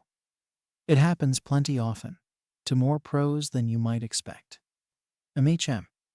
Midnight here will be assessing your names for final approval. I'm no good at it. As he grabbed his bag, he gave the class another significant look. Just think on this. What future do you see for yourself? What kind of hero will you be? The name you choose will bring you closer to cementing your identity and a certain image. Names can reflect the true character of a person. With that, he zipped up and hit the ground, probably already snoring. Midnight stepped up and winked at them as the pads were passed back for them to work with. Ochako nodded to herself. She'd already picked one, of course, and even put it in Deku's analysis notebook. But speaking of Deku, she could potentially shift the name just a titch. So, what are you thinking, Ida? Sue asked, leaning around to look at him. I've had mine since I was 11, but I want to know what other people are thinking. Kiro. My family have long held a hero name each generation, begun by my grandfather and taken on my different heroes. I've been asked to continue honoring that tradition. But won't having 3 ingeniums all at once be confusing, Kiro? I prefer to think of it as assuring that no matter what happens, an ingenium will be there to help swiftly, Ida proclaimed, though his voice quavered just so that Ochako wondered if he might be trying to convince himself. Well, it's not like you can number yourselves, Ochako mumbled, scribbling her name down and decorating it a little. Not unless, How nerdy would you like your hero name to be? Ida, called Deku, a tint to his voice that meant he was in total otaku mode. What do you have in mind? Midoriya, he called back. Ochako glanced over to see Deku thumb back at Yaomomo. She blushed and tapped her fingers together nervously. Well, in chemistry, there's a bit of an issue labeling transitional metals, she said, clearly embarrassed. And when something like iron or platinum isn't defined, it's given a numeric following. So, Ingenium Roman 3, Ochako asked, trying to imagine the branding on an action figure that would undoubtedly destroy many a birthday as the wrong Ingenium toy was bought. If I went with that, Ida mumbled, pulling over his board and starting to work. After a few more minutes of talk and calling across to one another, Midnight called for them to start offering their names up for approval and group discussion. Shining Hero, Can't Stop Twinkling was approved, while Cameron Hero, Alien Queen was shot down hard, leading to the scribbles of a few too many rewrites. Froppy, the Rainy Season Hero got a thumbs up, as did Sturdy Hero, Red Riot. Hearing Hero, Earphone Jack, Tentacle Hero, Tentacle, Taping Hero, Cellophane, Martial Arts Hero, Tailman, and Sweets Hero. Sugarman were also quickly agreed upon, along with Mina's desperate Venus Hero, Pinky. Ochako giggled at how on the nose some of them were, especially when the next two were Stun Gun Hero, Charge-a-Bolt and Stealth Hero, Invisible Girl. Some of the heavy hitters went next, like Everything Hero, Creati, Jet Black Hero, Tsukayomi, and Fresh Picked Hero, Grape Juice. She was surprised Midnight allowed Todoroki to just go with his name, but quickly forgot about it as Koda offered Petting Hero, Anima. It made her feel bold enough to go after Keiken's fiasco attempt. Sencha-flavored hero, Uravity, she proclaimed. Comforting and punny, Midnight approved. Mina sniggered playfully. You want to be known as Green Tea Girl? She checked, nodding her head over at Deku, who seemed to be awestruck by her action. Ochako blushed and nodded. As she went to sit down, Ida passed her, giving her a bright grin and a nod. He placed his plaque down and declared his name with his usual commanding roar from when he stood at the front. New Turbo Hero, Ingenium V. 5. Who else is? Ciro asked, confused. My grandfather had the title first, he explained, as did my aunt, before she changed to Quickstep.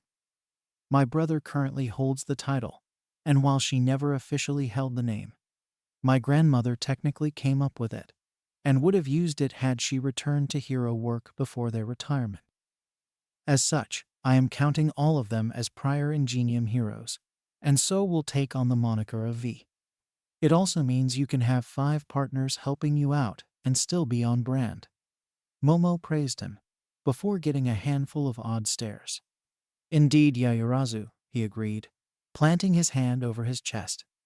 The term will not only help merchandising factors and honor my heritage, but potentially teach younger generations chemistry. Ida, you're going to be interning with your brother, yes? Midnight asked, frowning at him. I intend to, yes, Midnight Sensei, he agreed. Good. You're taking me with you, so we can get Tensei's name changed. I need to see his face when you tell him what you came up with. Oh, okay. He went to sit down, and Deku stepped up, seeming ready to shake apart with nerves. He planted his plaque, and the entire room gasped. Yo man, are you sure? Kirishima asked, glancing at Bakugo. Ochako felt her eyes get a little teary as she looked up at the name he'd chosen.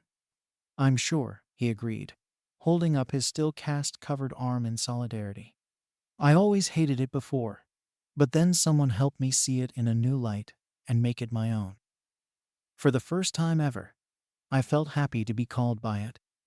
I want other people to learn to make their insults their power too. Deku, the you can do it too hero. Oh no, she was crying again. A truly noble name, Midnight agreed, waving him back, which just leaves Bakugo's revision. Lord Explosion Murder. No, you get one more. Now go sit down and try to come up with something that won't immediately scream, "I'm a villain in disguise." This is going to be so much fun, Yaomomo cheered, pulling Kyoka and Shiozaki along into the mall. I almost never get to shop with friends. Where should we go first? What should we do? Is there somewhere we need to check in or verify our funds? She's too bright this early in the morning, the other two sighed together. Pardon. Nothing, Yaomomo, Shiozaki stepped in, leading them towards a clothing store. But let's start with the essentials. Yaomomo nodded with a furious bobbing of her head, her hair shaking like it was as alive as Shiozaki's. It made Kyoka chuckle, seeing her friend so excited. So, how extravagant must we dress? Will there be a dance? Will we need to pick up some form of jewelry or tokens? Yaomomo asked, fairly quivering with excitement. Shiozaki led them to a plain-looking shop, where simple sundresses, skirts, dress shirts, pants, and a few plain jackets were on display. Kyoka couldn't see any vests, tuxedos, bodis, gowns, or anything fancier than what someone might wear to work at a bank or insurance firm. Well, first off, no, you won't need to bring anything, Shiozaki clarified, heading over to the hanging racks of brown and gray dresses. And we encourage you to dress well out of respect, but not so fancy as to draw attention away from what we do there. Would either of you like to go with pants instead of a dress?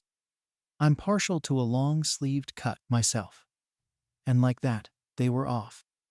Yaomomo insisted they try on each and every frill and lace item she could find. Mixing and matching ideas with them like Kyoka was her own personal doll to be dressed up and down for a display. Yet, despite the rather intense nature she and Shiozaki were pushed through, it never felt cold or superior, but genuinely affectionate to them, as if it was her greatest joy to help them find something that would look entirely them. Of course, Yaomomo didn't stay out of the fun long. After a few tries ended with Shiozaki in dress pants and a pale blue button-up shirt, she got so flustered her vines literally pushed the heiress into one of the changing rooms with a dress, as she told her to stop having all the fun without them. It was strangely fun, if not really what she was into, being able to find a look with her friends like this. Then again, they hadn't got to the shoes yet, which she just knew would be a pain. Eventually, they did settle on a few designs. Shiozaki got an earth-toned, sleeveless dress with a bit of a V-neck, though she paired it with a white shrug and pale flats. Yaomomo settled on a more modest lime fit, with puffy sleeves which went to her mid-bicep and a relaxed collar. She was the only one to take heels, despite being the one who needed them least. Kyoka settled on a mix of what she already had, and a few new additions herself. Her hero jacket would go over the top of a more traditional pink dress, with Shiozaki showing her some dark leggings that would go along nicely. She ended up snagging a pair of lace-up dress shoes, since Yaomomo was paying, and she might as well not wear her boots. Now what?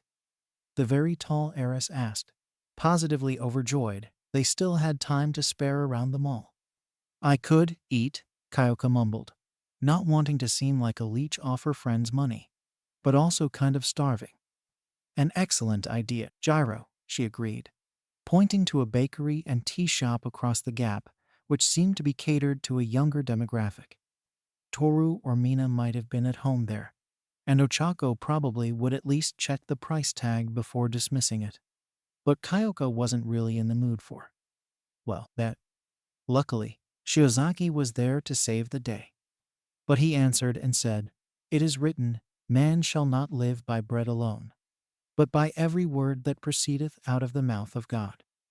She quoted, reaching out to take their hands and tug them towards another escalator. Kyoka gave her a blank stare, while Yaoyorozu seemed a little put out. "Since Yaomomo got us the clothes," she explained, gesturing to the new floor food court with an expansive gesture, "it's only fair I pay for lunch."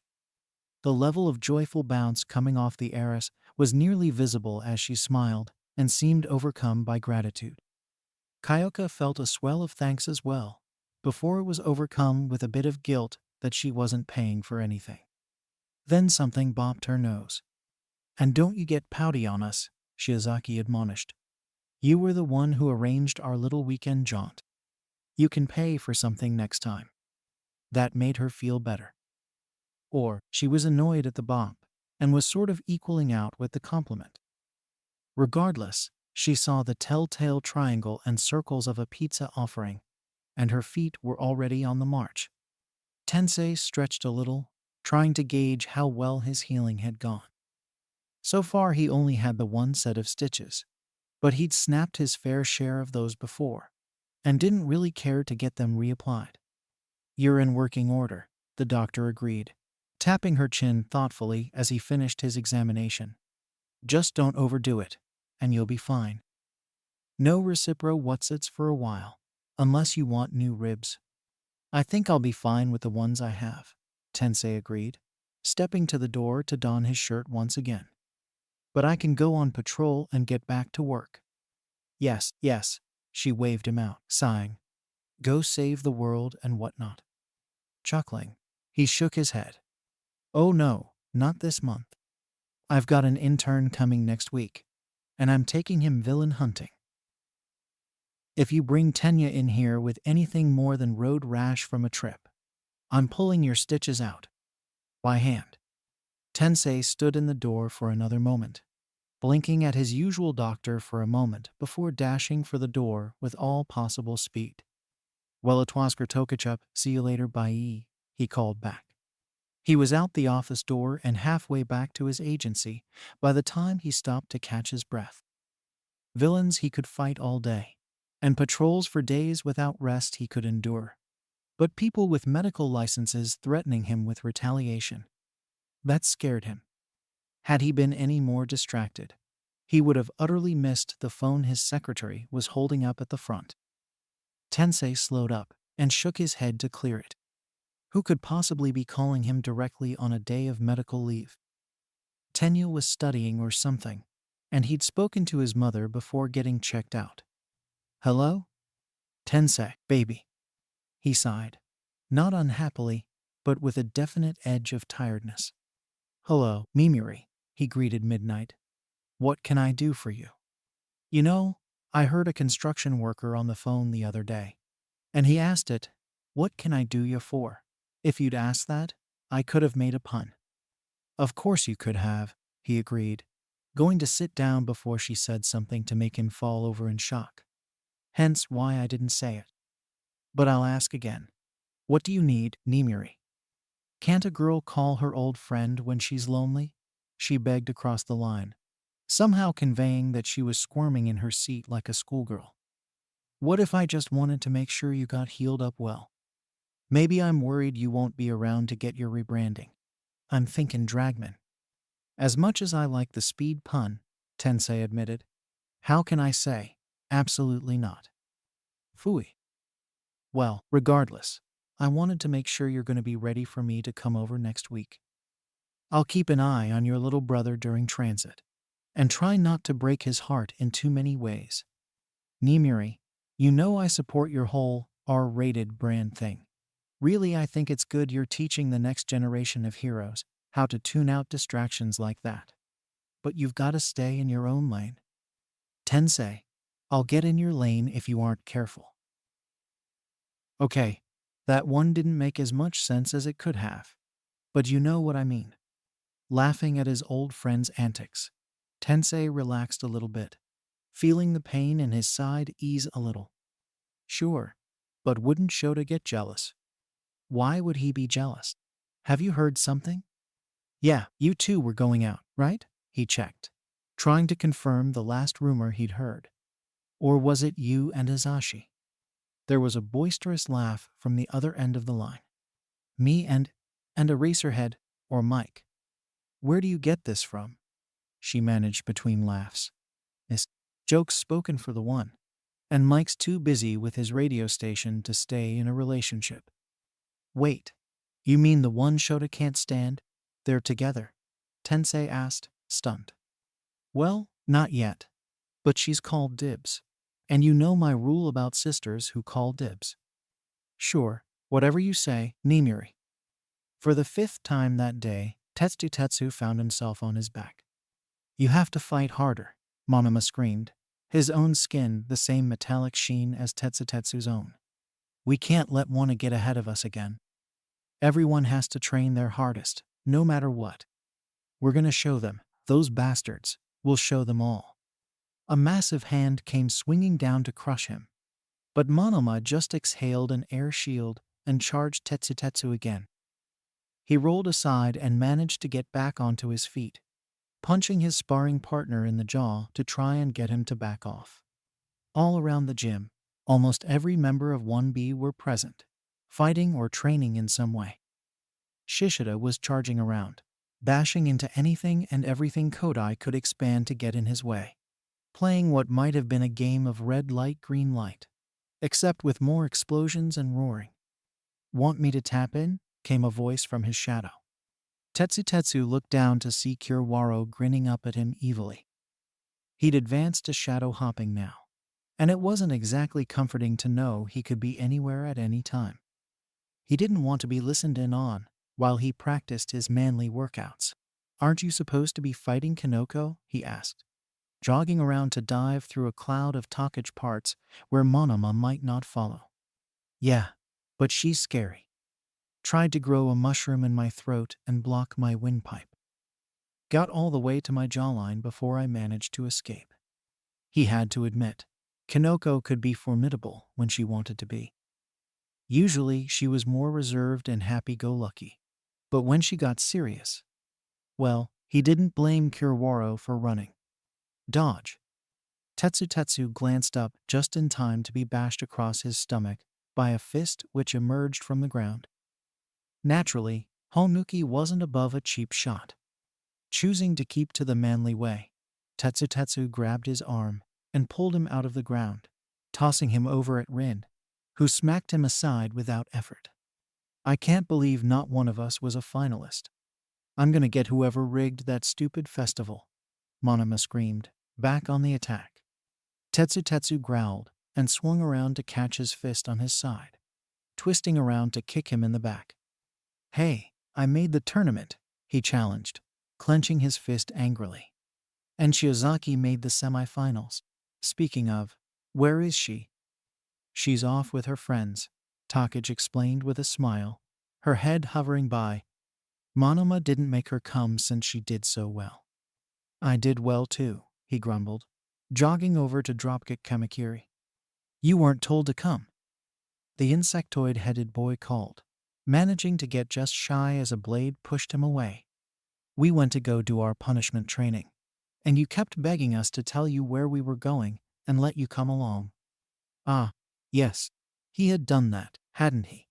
His momentary distraction earned him his sixth landing on the ground, flat on his back.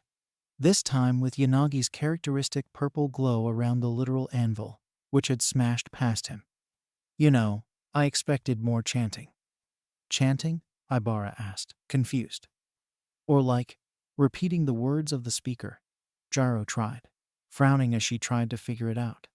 Like, I thought everyone had to repeat, and it came to pass every time the preacher said it. The three of them giggled just a bit as Jiro's voice went a little deeper, as if to imitate one of the speakers or the entire crowd saying it in a monotone.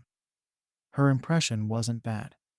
That's Catholic again, Yamomo reminded her gently. Oh, yeah, okay. But seriously, it was really lax in there.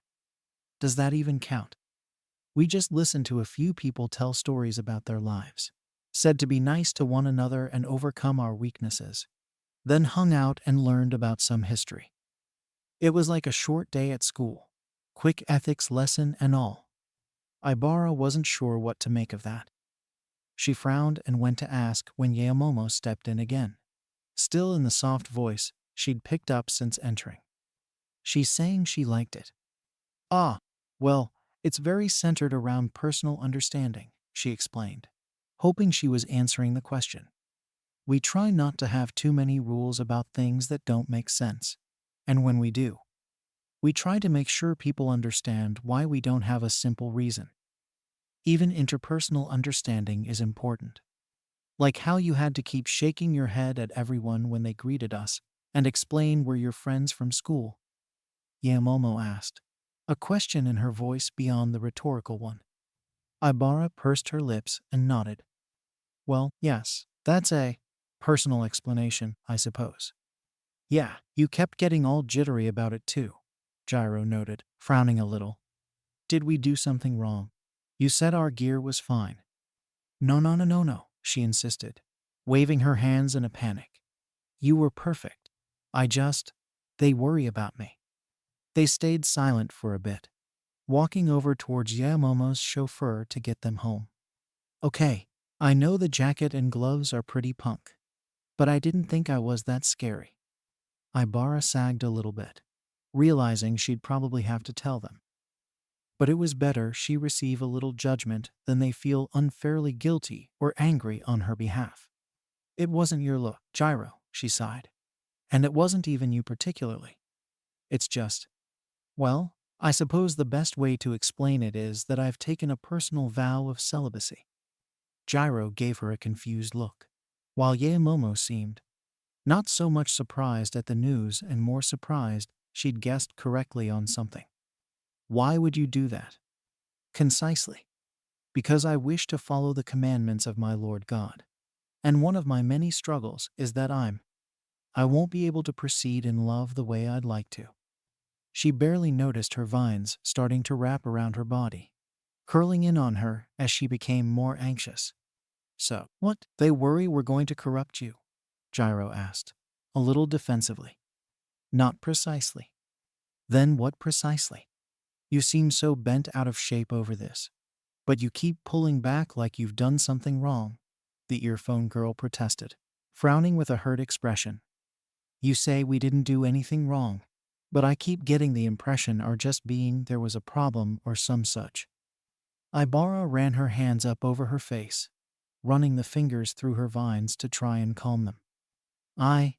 They wondered if I'd brought you here as a date, she managed, staring adamantly at the sky and silently praying for strength. Gyro didn't answer, but Yamomo sighed in resignation. She understood then. And your religion doesn't approve of dates with the same sex? She clarified anyway. Ibara shook her head. I know my tastes and my trials. Many people know as well, since I've rejected male companionship more intimate than tentative friendships. Most of them know I've chosen to stay alone. But loneliness, it's a burden which only gets heavier with time. Then why would that be a rule? Gyro asked, her voice full of indignation. I know you said something about old-fashioned policies, but that's freaking ancient, dude. Trying to think up a way to explain it, Ibara closed her eyes and hummed in concentration. Then she got it. She'd use parables. Have either of you smoked a cigarette before? The question caught the other two off guard so thoroughly, Yamomo actually stumbled. Why no? Heavens, no. Why not? Ibara asked, pitching her tone so they knew she had a point. It causes terrible damage to the respiratory system, Yaoyorozu said, still indignant. It's not rockin' to give out on stage. Did you understand those reasons when you were 5? They closed their mouth, considering. Then, they shook their heads. Then why didn't you try them back then? She pressed. My mother and father told me they were dangerous. Dad said he'd flay me alive if I ever touched one. Ibara smiled, nodding. Have either of you ever taken lidocaine? She tried this time, seeing they understood the process now. Gyro shook her head, but Yamomo nodded, running a hand over her shoulder in what seemed like a subconscious movement. Why not? It's an excellent tool for numbing pain, and we certainly go through a large amount of pain in hero training. Yaoyorozu was first to the response once again. It's highly potent. Uncontrolled use could lead to addiction and overdose, impairment of judgment and health effects. It must only be used by trained professionals in specific circumstances, she informed them. That's why we have the rule, Ibara continued, getting back to the original point. Our Father in heaven asked us to keep physical intimacy within the confines of marriage, and for marriage to be limited to a single male and a single female at a time. We don't know all the effects disobeying will cause yet, because we're only children on this earth. We do know that we've been asked to obey it though, and that it does have a purpose. In Yaomomo's words, in specific circumstances. Okay, I don't totally agree, but I get where you're coming from, Gyro sighed. But still, with both of us here, they should have known we were just here as friends. It's not like you could have brought two people on a date. Ibara just turned a little pink and opened the car door, not looking at them. When she glanced up, she saw Gyro's face had exploded into a fiery glow, while Yaomomo seemed stunned again. It's not much of a difference in difficulty, she said, trying to get them to unfreeze and avoid the driver staring at them.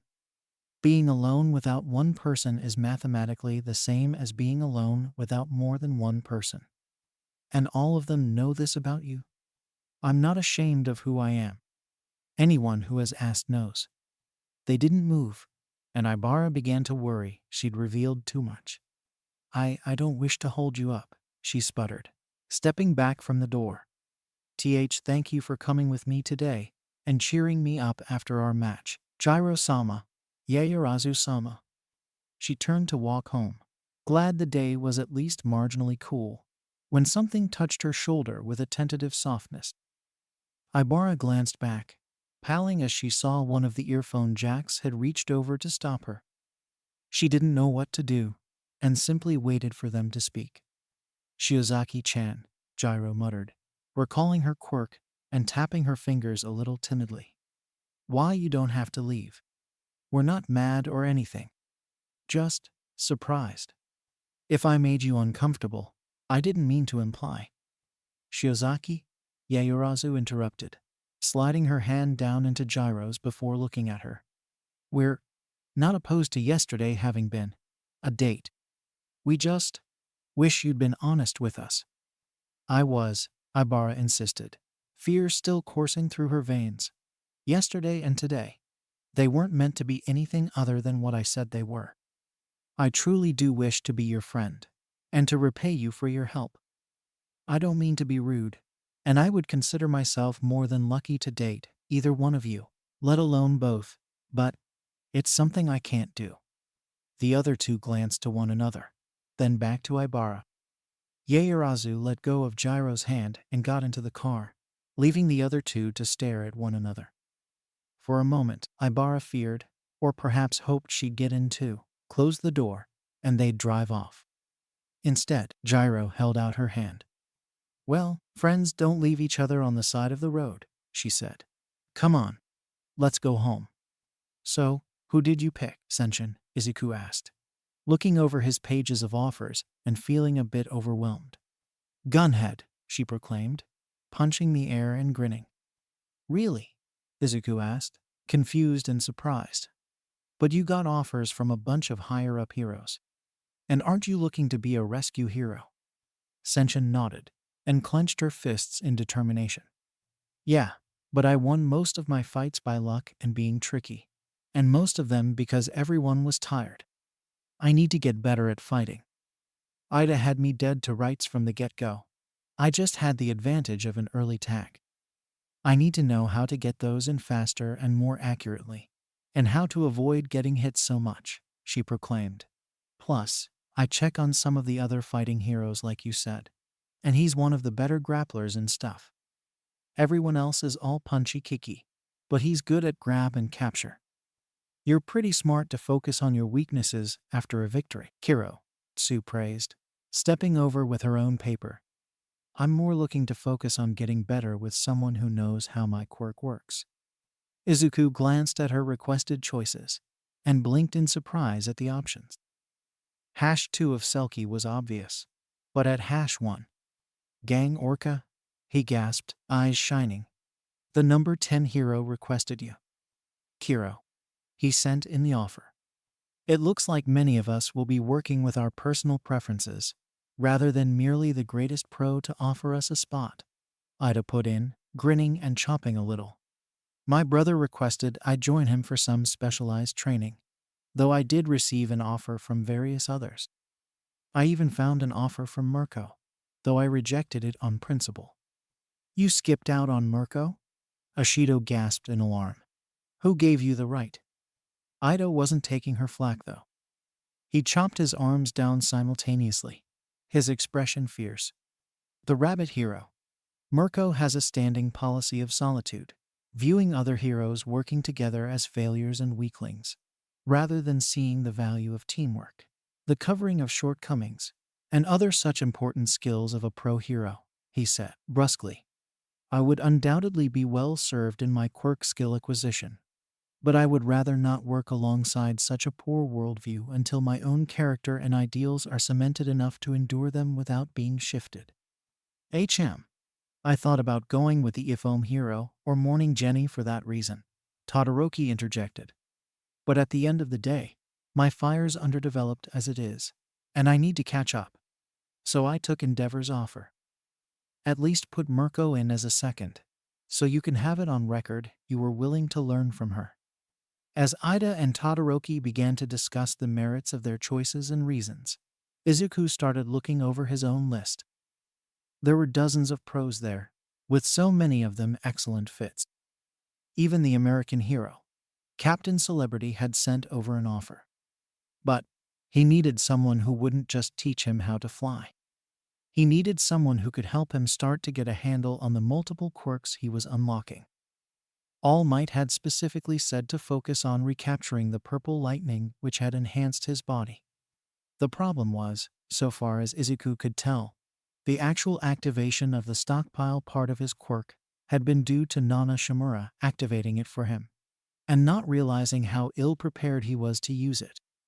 He had to be able to summon it on command and control the power. But he didn't know who he could even talk to about it, since the odd nature of his power meant the secret of One for All was tied to his abilities. It's like a performance at this point. Izuku's head snapped up as he realized he'd been muttering again. Sorry, he muttered to his friends, seeing all of them watching him with kind but clearly dead-eyed smiles. It's okay, Deku, Senshin assured him, smiling brightly. We know you're having a hard time picking. It's not like there are a lot of pros who have to deal with a multi-quirk, Ojiro agreed, holding up his paper and smiling in an almost apologetic way. For me, it was pretty simple. I know Ciro's all in for standing out, but I think Manuel is the right guy for me to stick with. The normal hero, Izuku verified, but he's got a water control quirk. Yeah, but he's a good pro for the ground level stuff. And he's pretty versatile in what he works with, Ojiro clarified. Nodding, Izuku packed up and sat down so he could push his chair out. Whoa, Midoriya, Kirishima called, grinning over at him. What was that? Did your chair just give out or something? No, I just sat down so I could push it out, he said. Sat down? Senshin asked, confused.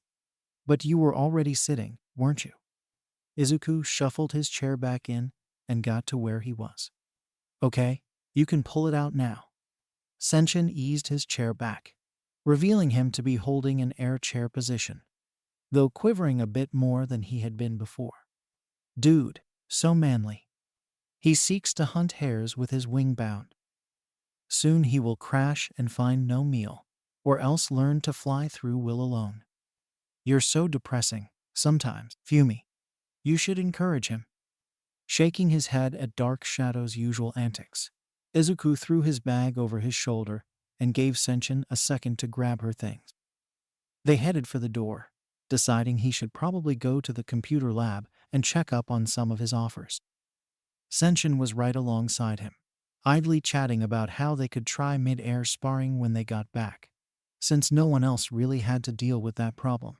When the door swung open, I am here in a peculiar pose. Whoa, it's All Might. Yo, Teach. What's with that face, young man? All Might asked, only now lowering his voice to normal. You're making me feel even more jittery. Come, there's something I wish to discuss. Glancing back at Senshin, who gave him a little shove and whispered that she'd wait for him in the lab, Izuku followed his master to a quiet part of the floor. Young Midoriya, he sighed, not looking at him. I know you've received many excellent offers, and perhaps even have a few in mind to attempt working with. Have you given serious thought to any of them yet? Not yet, All Might, he admitted, itching the back of his head anxiously. I was thinking of Sir Nightie's agency, but I think that's just because he's your former sidekick, and I was fanboying a little again. You two might get on well thanks to that, All Might mumbled, but I'd recommend not seeing him just yet. Nightie has his opinions on One for All, and you might be pressured into doing something reckless. Sir Nightie knows about. Yes, he was one of the few I trusted to keep the secret. We had a bit of a falling out some years back, but I know he won't betray us even in disdain for my choices. There was so much pain in All Might's voice. Izuku wanted to give him a hug. He felt the dark tendril-like power ripple along his arm, but he forced it down with a spike of fear. It seemed to know not to come out when he felt afraid or worried. But now isn't the time for such things, All Might declared, getting back into his upbeat mood. I have an offer from a pro you've likely never heard of. He personally requested I deliver your invitation to intern with him, and I'm obligated to oblige. Izuku thought he'd been shaking when doing his air chair, but with the way All Might was vibrating, he wasn't so sure. The taller man smacked his leg a few times, muttering for it to calm down, which shocked Izuku more than anything else in a while. Who was this pro who could make All Might shake in his boots, literally? His name is Gran Torino, he continued, swallowing. He was my homeroom teacher for a single year, while I was at UA, and knows all about One for All. In fact, he made it clear he wanted to help you learn to control it better. That would be amazing, Izuku cheered quietly, before pausing. He did some mental math, recalling what All Might had said before about who knew of the secret. Wait, if Sir Nightie was one of the 4 people who knows other than you and me, and the others are Principal Nezu, Recovery Girl, and your detective friend from the USG, how does he know? Well, you see, he's been retired for some time, All Might explained, shaking a little again. I forgot about him. Oh no. And to Izuku's utter dismay, All Might started muttering. Did he draft you because he didn't think my guidance was enough? But for him to make this scouting pick using his old name from way back when, and then to call and tell me to be sure you picked him instead of anyone else. He straightened, before thumbing back at the folder Izuku was still holding. Anywho, training you is fundamentally my duty, but, well, he went to all this trouble, so I guess I can let him take a CR crack at it. All Might? Izuku asked, now a little scared himself. Are you sure I should? When he scares you like this? How did he even find out about you? Did he overhear a conversation or something? No, actually, he didn't learn about it from me, All Might admitted. He's from the older generation. He was the sworn friend of my master, and your quirk's predecessor, Nana Shimura. I suppose he might be a little nostalgic to see her in you, so you'll probably be okay. Probably. On a more positive note, your costume's been repaired and updated, he said, clearly wanting to change the subject. I took your notes you had for it over when I had a chance, and they seem to have everything you asked for. Still very simple, but not just a jumpsuit with a parachute. You know, I'm kind of worried about my pick, Gyro sighed, stretching out and looking over her page. I know Uwabami's kind of a big name, and her snakes kind of match up with my jacks, but I don't know. I feel like she's gonna make me do something stupid. As a pro hero, she must have an intense foundation of skill and wisdom, Momo offered comfortingly. I'm sure she'll help you grow in ways you've never expected. I suppose, Gyro sighed, rubbing her eyes with her fingers. Where'd you end up going to? I settled on Air Jet, she explained, offering her page. Majestic was a close second, with Uwabami at third. Why'd you pick Air Cannon, dude? You can't make air blasts, can you? Momo shook her head. I can make air just fine, but it just bursts out with no real pressure. I might be able to generate fog or smoke, but it wouldn't disperse very much. I'm better with solids. HM. But to answer your first question, he's one of the few heroes known almost exclusively for his equipment, she continued. I think he would be an excellent pro to learn about proper application of support items and when to create them. Sounds like a plan. Anyone else have an interesting pick? Gyro yawned, leaning against her desk to watch Momo sleepily. Takoyami was drafted by Hawks, I believe, she considered, going over who had who. I believe Bakugo was requested by Best Genist, which makes another of the top 10. Asui Tsuyu said Gang Orca was at least an option. Minta was going on about how MT Lady chose him, which I can only imagine will end poorly for both sides. Oh, I heard something about Shiozaki getting Kamui Woods. Good for her, Gyro sighed, frowning a little. Do you think we're gonna be okay with her? Be okay? I mean, she's really cool, and I want to stick with her, Gyro clarified, her jacks moving in place of her arms to show she wanted to explain herself first. She'd be a nice person to have as a friend, but I just wonder. I wonder if she's gonna be okay being around us. I know she said she didn't care what other people thought, and that she was gonna stick to her guns, but I kinda think we're gonna make her life harder by being in it. How do you suppose that? Momo asked, trying to think it through. I believe she'll be able to dissuade the more radical elements of Class 1B that were not hostile. No, I mean, Gyro groaned and hummed in concentration for a second, clearly trying to work out how to word her thoughts. How many lesbians do you know who are polyamorous? She asked, rather bluntly. Including Shiozaki, she considered. 3 that I know of. And the other 2? How many of them hang around a bunch of other girls they aren't interested in, or are actively telling themselves they won't get interested in? I see your point, Momo agreed. Right? Even if she thinks she's okay being alone forever, which I'm still not down for, by the way, if she keeps hanging with us, then there's gonna be every chance she'll start pinning, and then start beating herself up trying not to. Plus, if we decide to go past besties, then it'll be even harder for her, being close to us. The conundrum was indeed puzzling and rather distressing. I suppose we should talk to her after the internships, Momo agreed. I wish to be her friend as well, especially after she shared part of her life with us like she did. But I don't want her to force herself through pain for our sake. Maybe Air Jet can give you some advice, Gyro teased. Or better yet, Kamui Woods will tell Shiozaki all about his secret love affair with MT Lady when she comes crying into the office after Minta tries something and/or she accidentally steps on him. Gyro, I worry about you sometimes. Shota sighed, watching his students check for their trains and shiver in anticipation with their outfits in their cases. How many of them, he wondered, would not be coming back? Don't lose your costumes. Don't wear them without permission, but just don't drop them, he managed, not sure what else he could say. Yeah. And don't slur your yeah Ashido. Now be on your best behavior and go. They dispersed towards their various directions, only Ida missing from the group.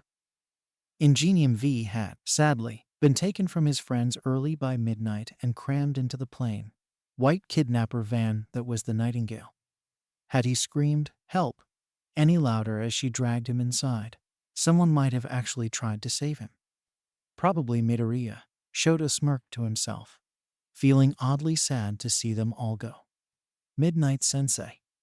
I'm off duty, Midnight teased. Kayama Sensei. Acceptable, she yawned. What's up?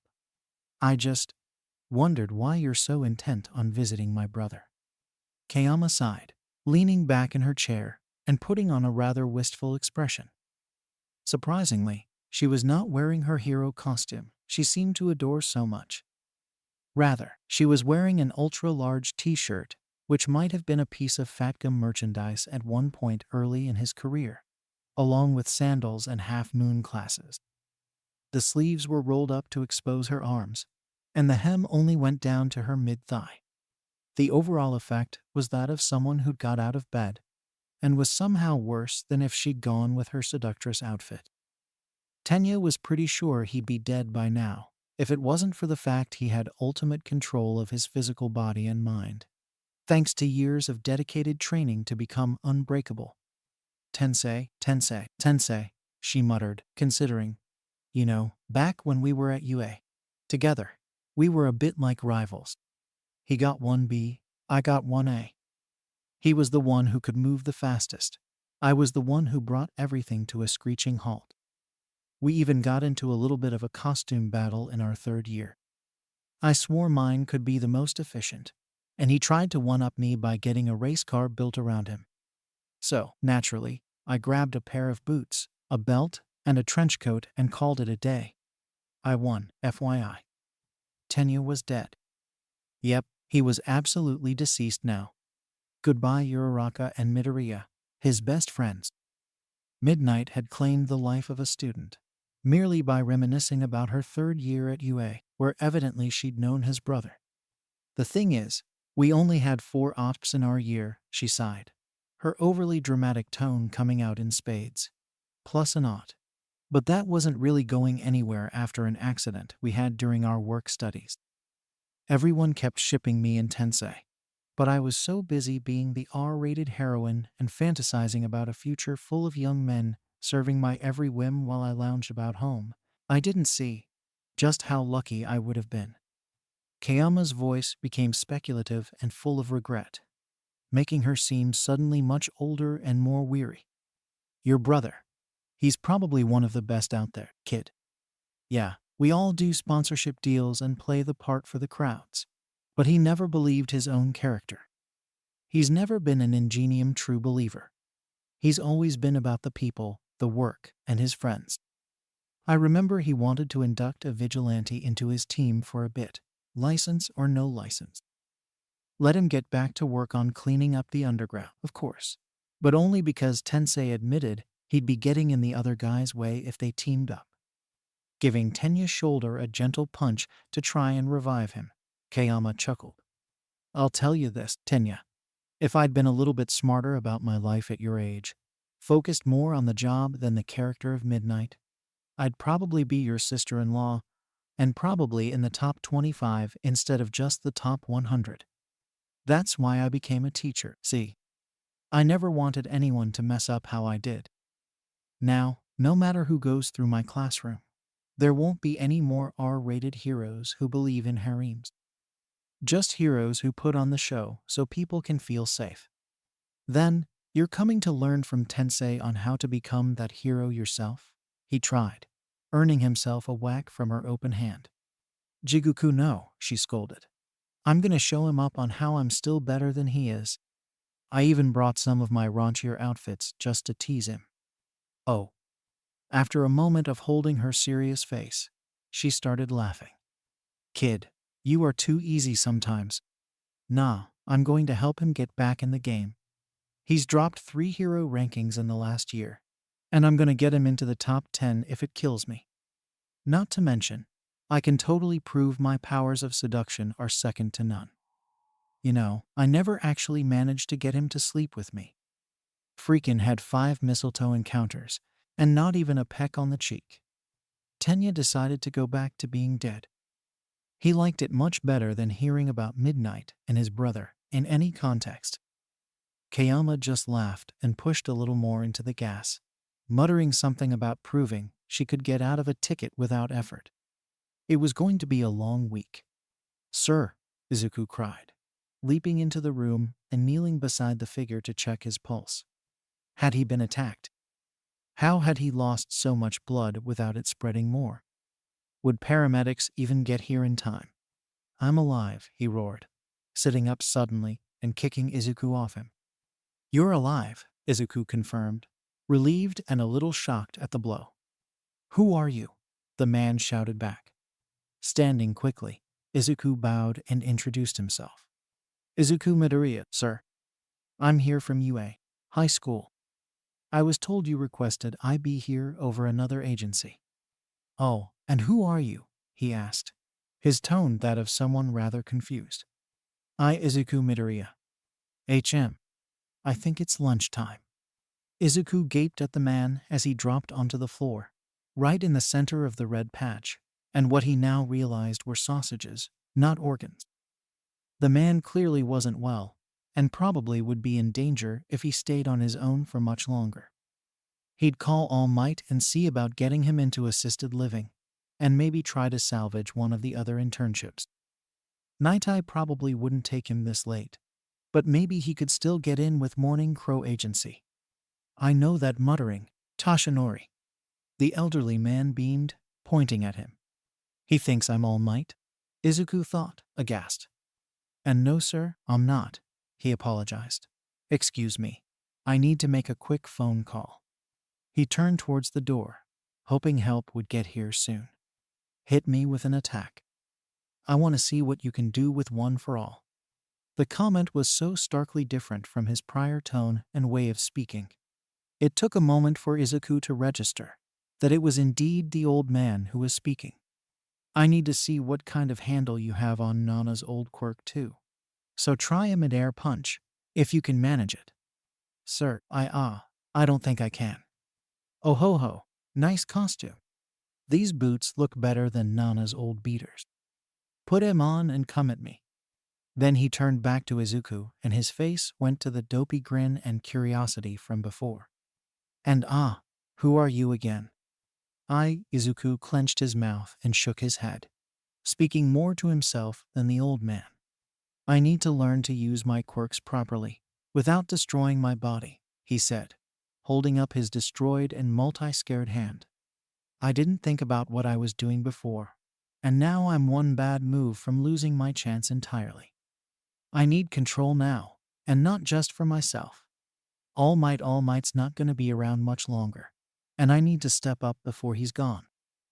I'm sorry, sir, but I can't be here any longer than it takes for aid to arrive and help you.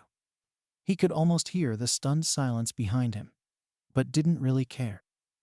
Gran Torino would probably forget he was ever there by the time someone arrived to get him and his effects. Stepping towards the door, Izuku jolted in alarm as a loud blast came from behind him, followed by a crash above the door. He looked up, catching sight of the tail end of a wind trail as Gran Torino impacted the wall and stuck there like some kind of elderly Spider-Man. Good. You've learned not to waste time. So now I'll tell you once again. Come at me, you neophyte. Izuku tried to process what he was seeing, the pieces coming together in his mind. A test. Another logical deception to get him to act in a way the other could assess without bias from Izuku's, knowing it was a test. I watched you at the sports festival. You've got Nana's speed, all right, and some nice early control.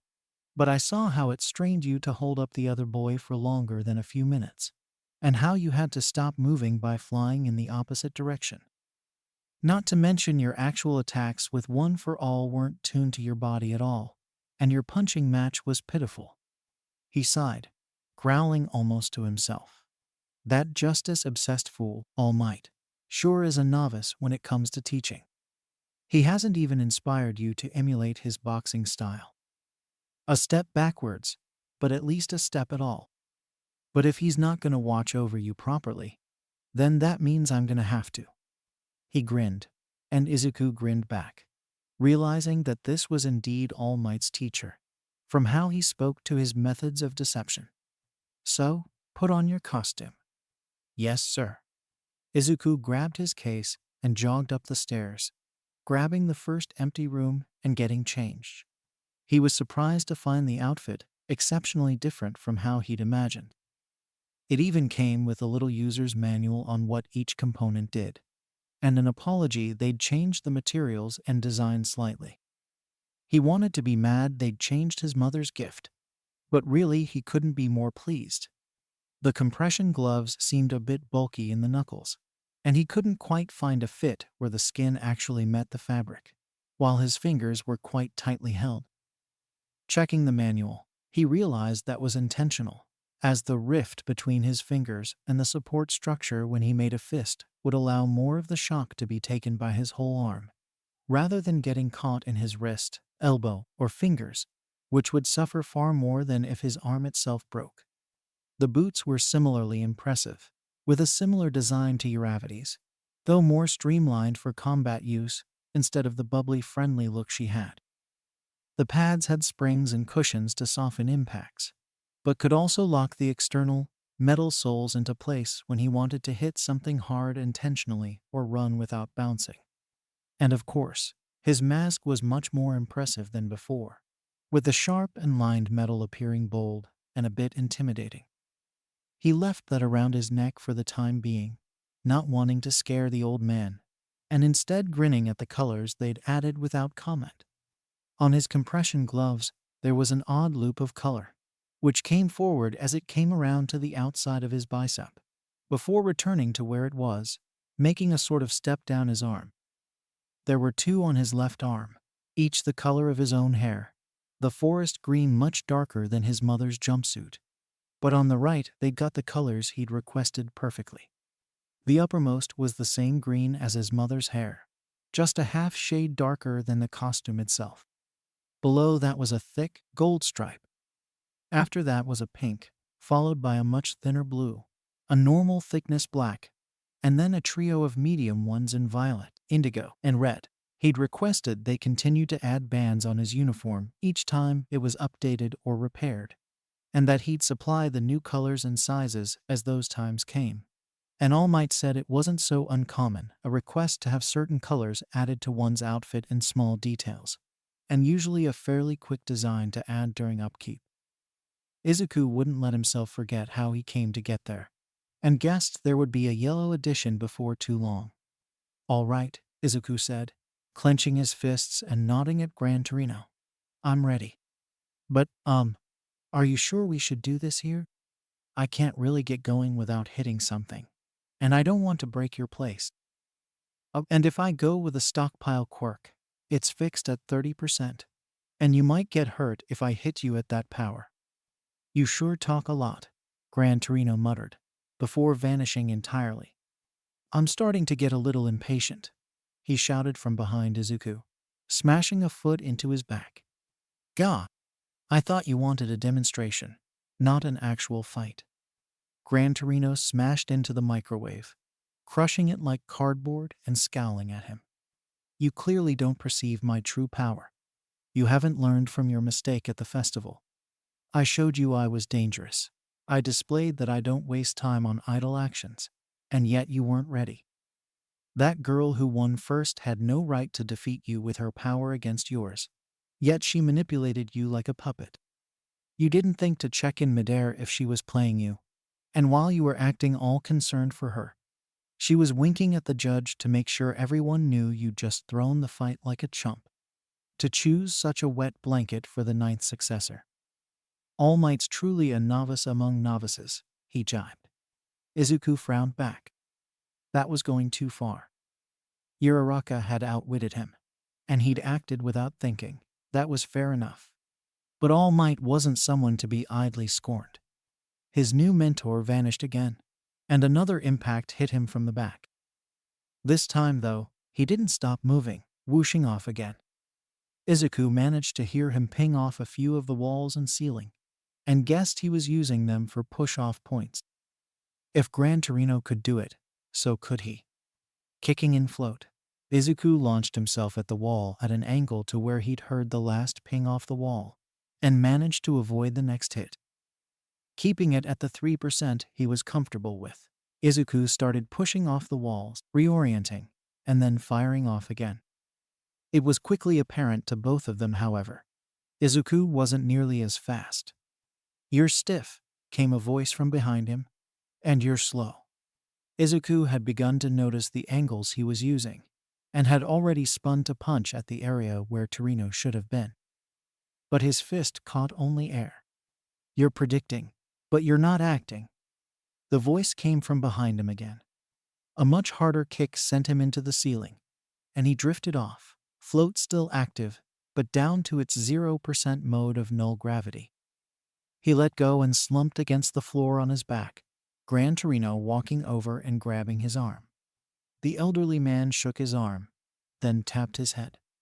"Your fighting is all kinds of stiff, And you aren't reacting quickly enough, he chided, shaking his head. Your guess was good. But if you can't move fast enough to make use of the information, it's less than useless. Not even an attempt to use one for all, which might be the most disappointing of all. I thought I knew where you'd be, Izuku sighed. You did, Torino agreed. And in fact, I probably would have been caught for a second by your little move. Except you already showed me during the cavalry battle that you can float at low percentages with fair control. I was expecting you to try and challenge me, so I came prepared. You attacked where I was going to be, all well and good. But when I can see you moving too, you have to be striking where I'm going to be as I'm getting there, not before I move, or else I won't be going there. I need control now. That's what you said. Yes, you're right. Time isn't on your side, though not particularly on your enemy's side either. But they won't wait for you to get stronger. Getting off him, Gran Torino walked over to get his cane, heading for the door. You're treating float like it's related to the world around you, when in truth it's the power to become detached from distractions. Meanwhile, I don't think you even have a grasp on what one for all is, or why it's not all right to let Nana keep the reins tucked in at 30%, or All Might's at 100%. So, what do? Izuku asked, sitting up. That's something you have to figure out for yourself, kid, Gran Torino sighed, glancing back at him. Just remember, your power is your own. Think on that, while I grab us some grub. Thank you very much for taking me, Ochako bowed. Oh no, Gunhead shook his head, seeming a little worried at her gratitude. I should be thanking you. You picked me over all the other heroes who wanted you. I'll be you even got some of the top 10 asking for you. But you came to see me instead. Well, it just seemed like the right fit, she mumbled. A hand rested on her shoulder, and she looked up at him. Uravity, you have to choose your own path in this world, he confided, his tone very gentle. Not everyone tries to hit the top spot. Endeavor's got his whole deal, but some of us like to put in a hard day's work down here on the ground and come home in time to greet the missus for dinner. If you think that I can teach you how to be the best version of yourself, whatever that might look like, then I'm honored to do all I can. She smiled in gratitude, feeling a desire to hug him suddenly. Now, enough serious stuff. Let's go on a morning patrol, he said, seeming rather like a giddy maiden off to meet her friends. Yes, sir. Gunhead waved to the sidekick running the desk for the day, giving him a quick instruction to handle morning exercises, while he took their new companion on a walk. Ochako giggled to herself at how adorably he spoke. Come, Uravity, adventure awaits, he cried, pointing to the horizon and stepping out at a mild stroll. All right, she agreed, a bit surprised and kind of amazed at his dichotomy of action and word. As it turned out, adventure did not await today. Instead, they just kind of strolled. Ochako was used to walking a lot. It was less expensive than almost anything else. But her boots were designed with a bit of a tilt to make way for the impact springs, which made the balls of her feet start to ache a lot quicker than they normally would. Luckily, she was able to ignore them as she became smitten by Gunhead's explanation of how he got paid. See, I write up nice reports describing how much I was at catching bad guys and saving people. Once the specialty organization does its little examination, they put the money into my bank account, okay? It's mostly on commission, which is why heroes get sponsorships and secondary jobs to help keep the lights on for patrolling and maintaining our figure. I didn't know you had other jobs, Ochako said, a touch surprised. What is it you do? Gunhead martial arts, of course, he beamed. I get to help the kids learn some discipline and a fun way to exercise, and they get to see a pro hero up close. Which reminds me, you wanted to learn some, right? Yes, of course, she agreed, smiling in anticipation. Well, I saw your style in the festival. Kinda run and gun right. I'll have to teach you the proper way to hold your weight and power. But you won't have to start at the kiddie level either. He considered before snapping his fingers. What you need is a full boot camp, he decided. Since we'll be going out only when the police request it of us, the rest of your time we can work on getting your body into remembering your forms. They'll seem pretty basic, but when things get dire, your muscles will know how to move, and you'll be okay. And on the last day we can celebrate with a party of some kind. Maybe go out villain hunting, yet your teeth cut on some easy mooks. All right, sir. Now, either of you will be helping me with a different aspect of hero work, Iwabami said, smiling at the both of them with something like hunger in her eyes. Kendo, you're a sink for fighting, but you seem to be a little, well, blunt. We're going to refine you into a beautiful hero, who can take on more than just the villains. Meanwhile, Gyro here. Well, you already know your weaknesses, don't you, hun? We'll be focusing on some of the more job stress-related issues. Oh, of course, ma'am, Kyoka managed, wondering if she could back out now. Sure, Kendo agreed, a little less enthusiastically. Iwabami smiled at them, then waved to a door beside her little setup stall. Kendo, I'm going to be filming a commercial over there. I'd like you to go see how it's all set up while I chat with Gyro here. After that, you two can watch me and give me your notes after we wrap up. Sound like a plan, girls? They nodded, and Kendo stepped away, her expression one of relief at the ability to do something. Take me with you, Kyoka hissed after her. Oh no, dear, I'm afraid you're stuck with me, Iwabami giggled evilly. After all, I'm here to help you overcome your major weakness, the one that nearly made you lose your opening round. Kyoka paled and prepared to sprint for the door. Just a quick talk about your love life, and we'll be on our way. Iwabami confirmed her worst suspicions, her snakes nodding in sync. Please, no. The pro-heroine's expression softened, and she gestured to a chair opposite her dressing stool. Once Kyoka was sitting in it, her jacks tapping one another nervously, Iwabami sighed. Gyro, I saw how you panicked when young Yaoyorozu went for the, shall we call it, frontal assault. I also saw how you flailed a bit and attacked blindly. Had she been deliberately baiting you, you would have lost that fight. Yeah. And if a villain attempts something like that, especially something so simple as showing off some skin, you can't clam up like that, she continued, her voice still gentle but firm. So, I'm going to help you turn that weakness into your strength. Kyoka's blood ran cold. She absolutely could not, and would not turn into someone like Midnight, or even a more girly-themed version of her, like Iwabami seemed to be indicating. Whoa now, she soothed. I'm not going to try and push you off brand. You're really into that punk rock style, right? That's fine, we can work with that. But I'm saying, Gyro, that you can be the one turning heads and stunning foes. Kyoka folded her arms across her chest, frowning in suspicion. She wasn't interested, per se, but she wasn't going to immediately turn down the idea of another weapon. And how can I do that? She asked warily. Iwabami spun around to face away from her, seemed to touch up her makeup a bit, then spun back. She beamed at Kyoka with a blinding intensity. You look so pretty today, Kyoka-chan, she gushed, pitching her voice up just a little bit. Kyoka's heart stopped, and before she knew what was happening, Iwabami was standing behind her, one of her snakes at her throat, and a delicate fingernail touching the place where her ear transformed into her jack. Her brain caught back up with her, and she had enough sense to stutter. How?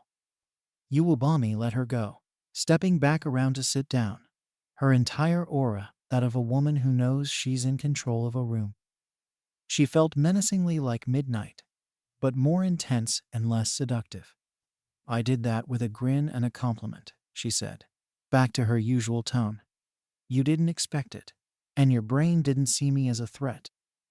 That's why I was able to get in and attack without difficulty. You were still trying to process what just happened. Turning back around, she continued to work on her look, but didn't stop talking. I didn't have to show you my body, pose in any way, or use any special pheromones. I just needed my expression and my voice. This is the true power of acting, and it's why I do so many commercials. With my fan base so large, and my followers so avid about who I am, no one expects me to be any kind of difficulty in a fight. Not to mention, I prefer to do rescue work with my snakes, which labels me a rescue hero. That's why I've never failed to take down a villain I was assigned to capture or eliminate. Kyoka was stunned. In a single instant, the air-headed woman had turned into an assassin of deadly skill and beauty. Step 1 of your training will be learning to get your own heart and brain under control. Some confidence and the ability to know what other people's actions or appearances are doing to you will be of the utmost importance, she said, a little more briskly. Step 2 will be helping you to apply what you have and improve upon it. You can shock with girlish, stun with seductive, confuse with the obvious, and slow with tears. These tools I will teach you, if you promise me 2 things in return. Kyoka nodded. Why, yes, ma'am. I'm glad to have such an excellent student, she grinned, turning back around. Uwabami held up a finger, and one of her snakes moved up in kind. First, you must never reveal that it was I who showed you these things.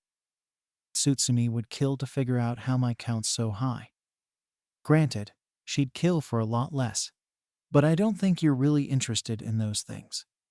Kyoka didn't know who Tsutsumi was, but doubted knowing would make her any more comfortable with it.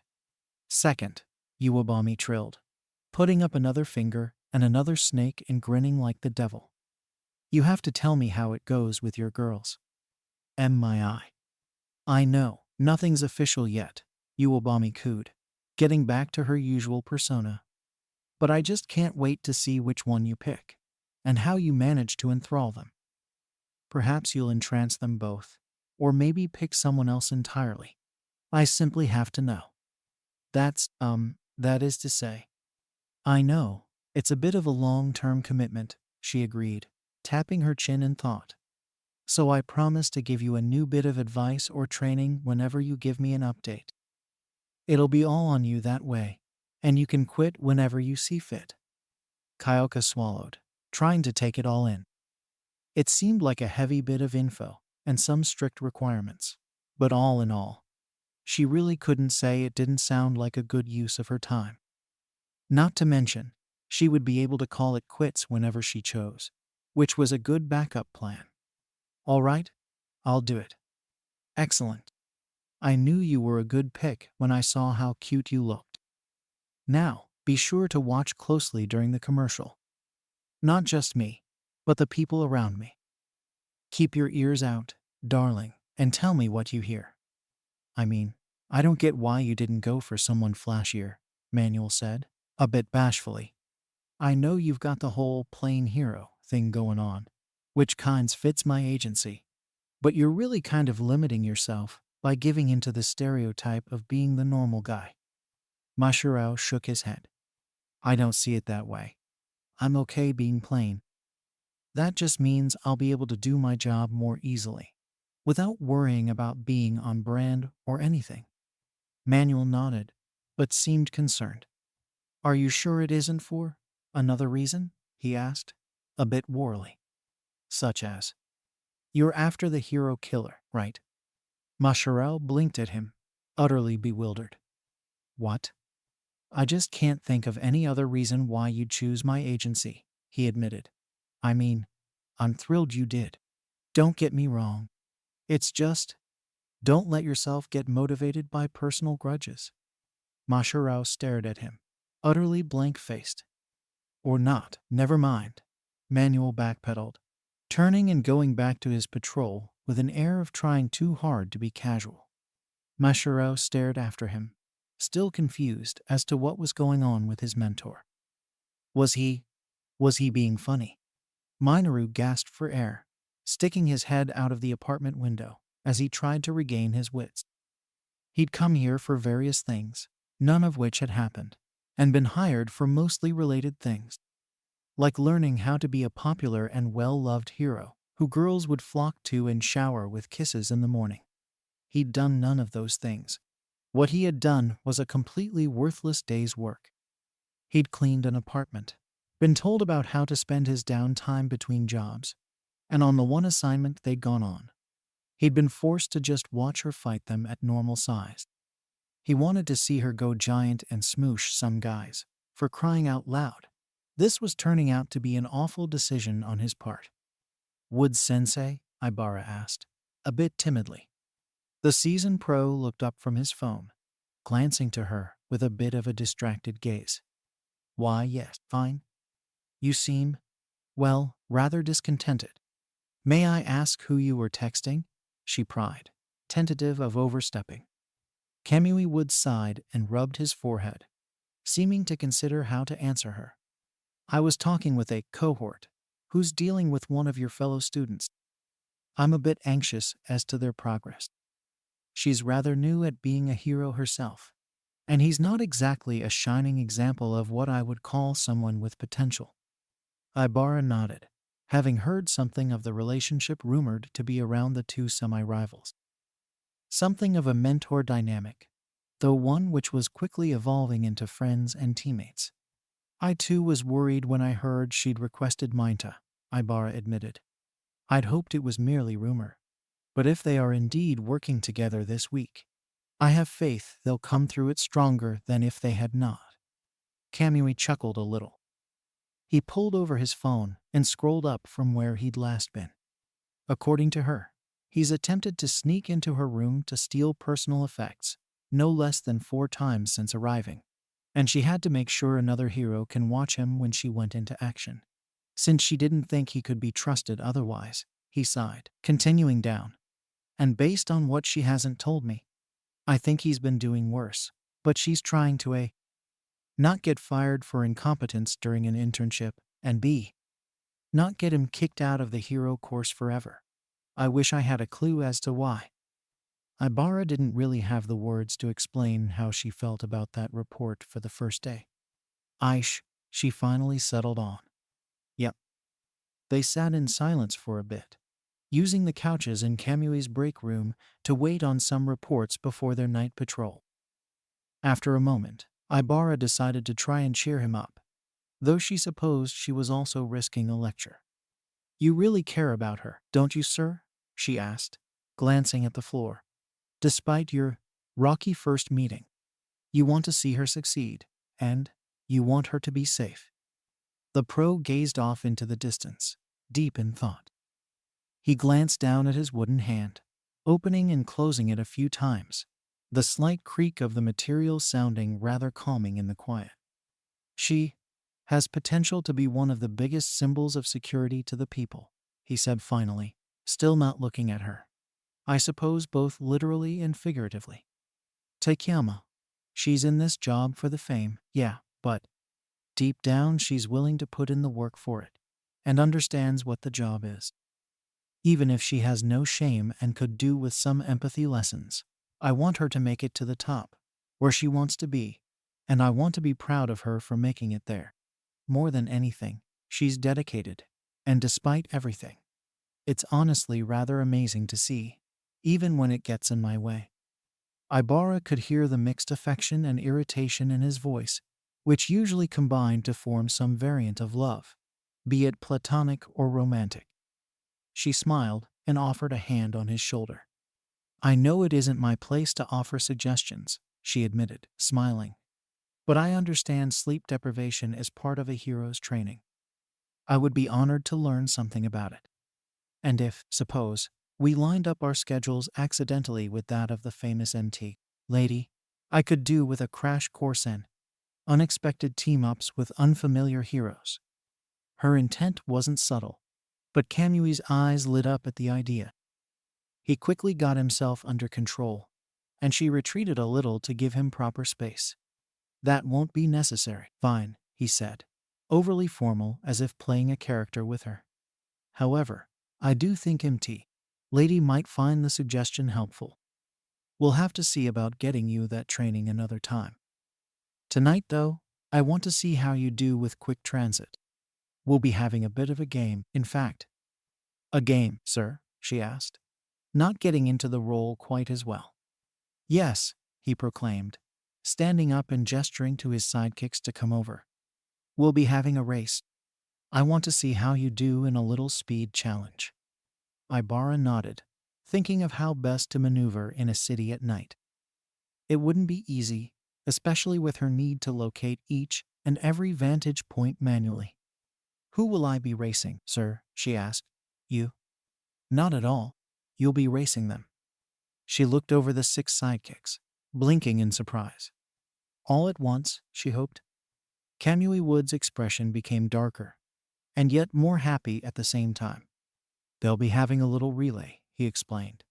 Your job will be to keep up with the changing styles. Meanwhile, I'll stay close and give you some tips. I think we have the advantage, Chief, one of them smirked. She's not exactly dressed for action. Ibara glanced to the woman, then down at her own plain white robe. She could have retaliated, shown off the bronze-colored body armor and battle skirt beneath, but she chose not to rise to her challenge. Instead, she simply smiled at her. I'll admit, it's not as flattering or colorful as some, she said, glancing up and down the tight bodysuit the other was wearing with a bit of pity. But in its simplicity, I find I'm underestimated, and I can use that to my advantage. She scowled at Ibara, before blowing off the remark with a tiny scoff. Quite so, Kamui Woods agreed, standing and glaring at the sidekick. Which reminds me, in order to make it a little more fair, 3 of you will have a handicap. The woman seemed to sag slightly, realizing she'd only dig herself deeper by complaining. Now, where's that report? Kamui continued, glancing around. We've got a race to get to. Well, that was nice, Pony tried, stumbling over the last word and reverting to English to try and get a translation. Nice? Well, if you mean it sarcastically, Dark Shadow grumbled. I was gonna smack that Hawks guy after he explained why he brought us. We've been deceived by our own blindness, Takoyami growled, evidently livid, or as close to it as he ever showed. Those who look down from on high do not see the diving predator, nor do they fear the leaping prey, ready to fight to the end for their survival. We must become the former, while appearing at most the latter. Yeah, I caught 1 over 2 of that, Pony admitted. Fumi's just very angry Hawks only wanted us to come over to tell him information, and then to say, do whatever you want, Dark Shadow explained, a little hesitant so she could catch the words she might have trouble with, even with the simplest combos being used. Oh, dang, I thought he was just being really lax about it, and was letting us have the day to ourselves while he figured out how to help us. But I guess he was just being a jerk about it, she sighed, using English as she evidently wasn't going to be having any in-depth conversations with her roommates. It wasn't that she didn't like Takoyami and Dark Shadow, she did.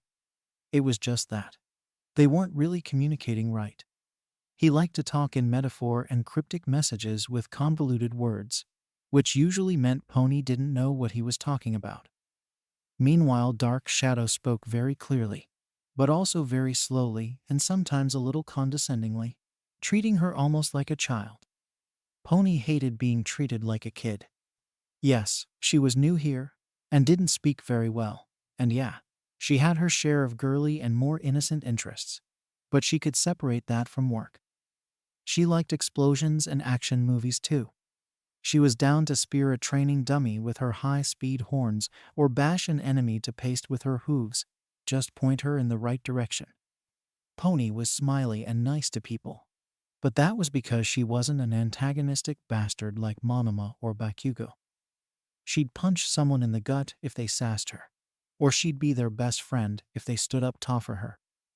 If someone would just take the time to get to know her, they'd be able to understand why she stacked her Disney princess movies in her closet in between Dragon Ball Z, Attack on Titan, Sailor Moon, Teasing Master Tajison, JoJo's Bizarre Adventure, Powerpuff Z, and Cowboy Bebop. She was more than a cute face and fluffy tail. Dang it. Tsunotori, Takoyami said, suddenly appearing very serious as he looked out the window. Can you fly? Fly, she clarified, thinking about it. I don't think so. I'm a horse, not a Pegasus. But you can. Command your horns when they detach. Yes. She ran the sentence over in her head a few times, before nodding and speaking to answer. Yes, I control them pretty good. Can you lift a person? With 2. How many can you control at once? Control? 4. Fire? Lots. Then you could make us both fly by detaching 4 of your horns and pairing them off to us. Pony blinked. She'd considered flying before, but with how she directed her horns, it had always seemed out of reach. I guess. But why can't you fly? Takoyami bristled. I may have the beak of a raven and the spirit of a raptor, but my hands are not wings. Then, have Dark Shadow pick you up. She isn't strong enough in the light. We would plummet. Pony tilted her head at him, pointing to his cape. You have shade in your pants. She can hold your above knees, she tried, not really familiar with anatomy or clothing terms yet. Takoyami blinked at her, and she shrugged. Anyway, it's bedtime. We can talk more after the sun lights up. Heading over to one of the bunks, she grabbed her hero case and began to rummage through it for a nightgown and some comfy pants. She wasn't overly thrilled to be sleeping in the same room as a boy, but she was pretty sure Hawks didn't care, and also that Dark Shadow canceled out Takoyami's boy factor and came to a neutral charge. Tsunotori, why are you here? The Spectre Quirk asked. This is my room too, she said, gathering up her stuff. I'll change in the bathroom, don't worry. No, I mean, at this agency. Why did Hawks ask for you? You weren't at the Yosuji attack. Pony considered, thinking it over. She shrugged. He sent me the invitation. I took it. Simple as that. As she headed for the door to the hall, intent on finding a shower and somewhere quiet to change, she noticed Takoyami's eyes. He wasn't staring at her or even at his case of clothes. Instead, he was staring up at the star-speckled sky, a look of longing in his gaze. She realized why he'd wanted to know. Then, hey, she called over to him, grabbing his attention. If Hawks isn't letting us do stuff, let's practice flying tomorrow. Yeah. Takoyami seemed to swallow the offer, unsure it was real until it was fully ingested. Then he smiled and nodded. Thank you, Raketti. You betcha, Shukayumi. Izuku stood at the microwave, staring at it without seeing it. It's the power to become detached from distractions. That's what Gran Torino had said. But float, by its nature, had to be related to the material around it, didn't it? That's what the name implied. And how was he supposed to understand what One for All was? It was All Might's power. But what did that mean? Was there some aspect of it he wasn't getting? Some power he wouldn't unlock until he mastered it? He thought about their battle, where he predicted where Gran Torino would be, but moved too slowly. If he could funnel One for All into his body safely, he would have been able to catch him. But would it have been enough if he couldn't see where he was hitting? All Might never seemed to have issues seeing his enemies when he moved at top speed. He'd pounded the Namu to bits at velocities that seemed imperceptible, but had still been able to focus each punch to exactly where it needed to go. But then again, All Might had buffed up his whole body at the time, so maybe he was. Izuku inhaled sharply. That was it. All Might's power. It didn't just enhance his physical strength. It enhanced every aspect of his body he attached it to, charging up the purple lighting, and feeling Nana's presence as it raced out. He charged his eyes. He felt the world slow down marginally, and was about to test it when he realized a problem. His eyes could tear themselves from his skull if he moved them at these speeds. He'd better get his whole head moving together, so they could take less strain. But no, that would mean he could break his neck. He might as well get his spine moving too, to help it absorb the force. Izuku flexed his arms a little. They felt sluggish and slow. He'd better just pour it out into everything. The lightning died away, and Izuku smacked himself in the forehead. He'd come so close to the lesson, and gone about the wrong answer. But it had led him back to the right one in the end. He was thinking about one for all like some kind of super move, like his punches at the sports festival or All Might's named attacks. But All Might buffed his whole body up when he fought, and not every attack got a name, letting the 30% course through him. Izuku floated off the ground at 2% and tried to apply his modulation to the power. He felt Nana's presence fighting him on it, as if determined to keep it at her charge. Izuku eased his own control over it, slowly subsuming her desire with his own calm determination and sincerity. The charge dropped to 2%, and suddenly the lightning changed.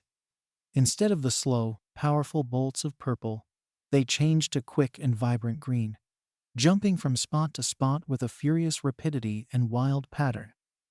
He felt everything start to settle inside him, and a gentle voice he hadn't heard in a while whispered to him from the back of his mind. Sorahiko's right. I tried to give you this power, but it's not mine to give. It's yours, and it always will be. Please, forgive me, Izuku. Always. Nana-sama, he whispered. The sensation of great pride and gratitude flowed through him, before her presence vanished once again. Coming back to himself, Izuku focused the power through his body again, this time without float to guide him. One for all, full body application. He muttered to himself, fighting to regulate the 2%. It felt like the energy was fighting to stay contained to just one area, and rushed to fill some spots while leaving others vacant. He didn't understand why it was being so stubborn, and tried easing it back to 1%, only to find it became even more erratic. He spent the next hour trying to command the power to stay put, eventually finding that 3% was a little more stable, and at 4% he could even it out much better. At 5% though, it started to feel a little painful and tense along his body. The rational part of his brains said he should attempt to hold it at 5, so his body could adjust and start pushing itself. But Izuku glanced down at his hands, which still shook and twinged when he used them for anything more than minimal tasks. All Might always compared our bodies to vessels for the power, he muttered, considering and starting to float around the room without noticing. My body can handle the output of around 4%, which is probably where I should try to hold it for now until my body recovers enough to start pushing it a bit. But in having that room, adding less power than I can handle leaves empty space where the power tries to settle. I need to be able to control the output while also controlling the energy I'm holding, which seems like almost a contradiction. Unless my body's just not used to the power being contained, and is trying to shift it to my arms or leg out of habit. Maybe I have to just practice at lower levels until my brain and body accept its even distribution as normal. But I can't just use this energy. I have to be able to regulate my float power at the same time. I'm using one for all, which means focusing on two things at once, unless I can dodge.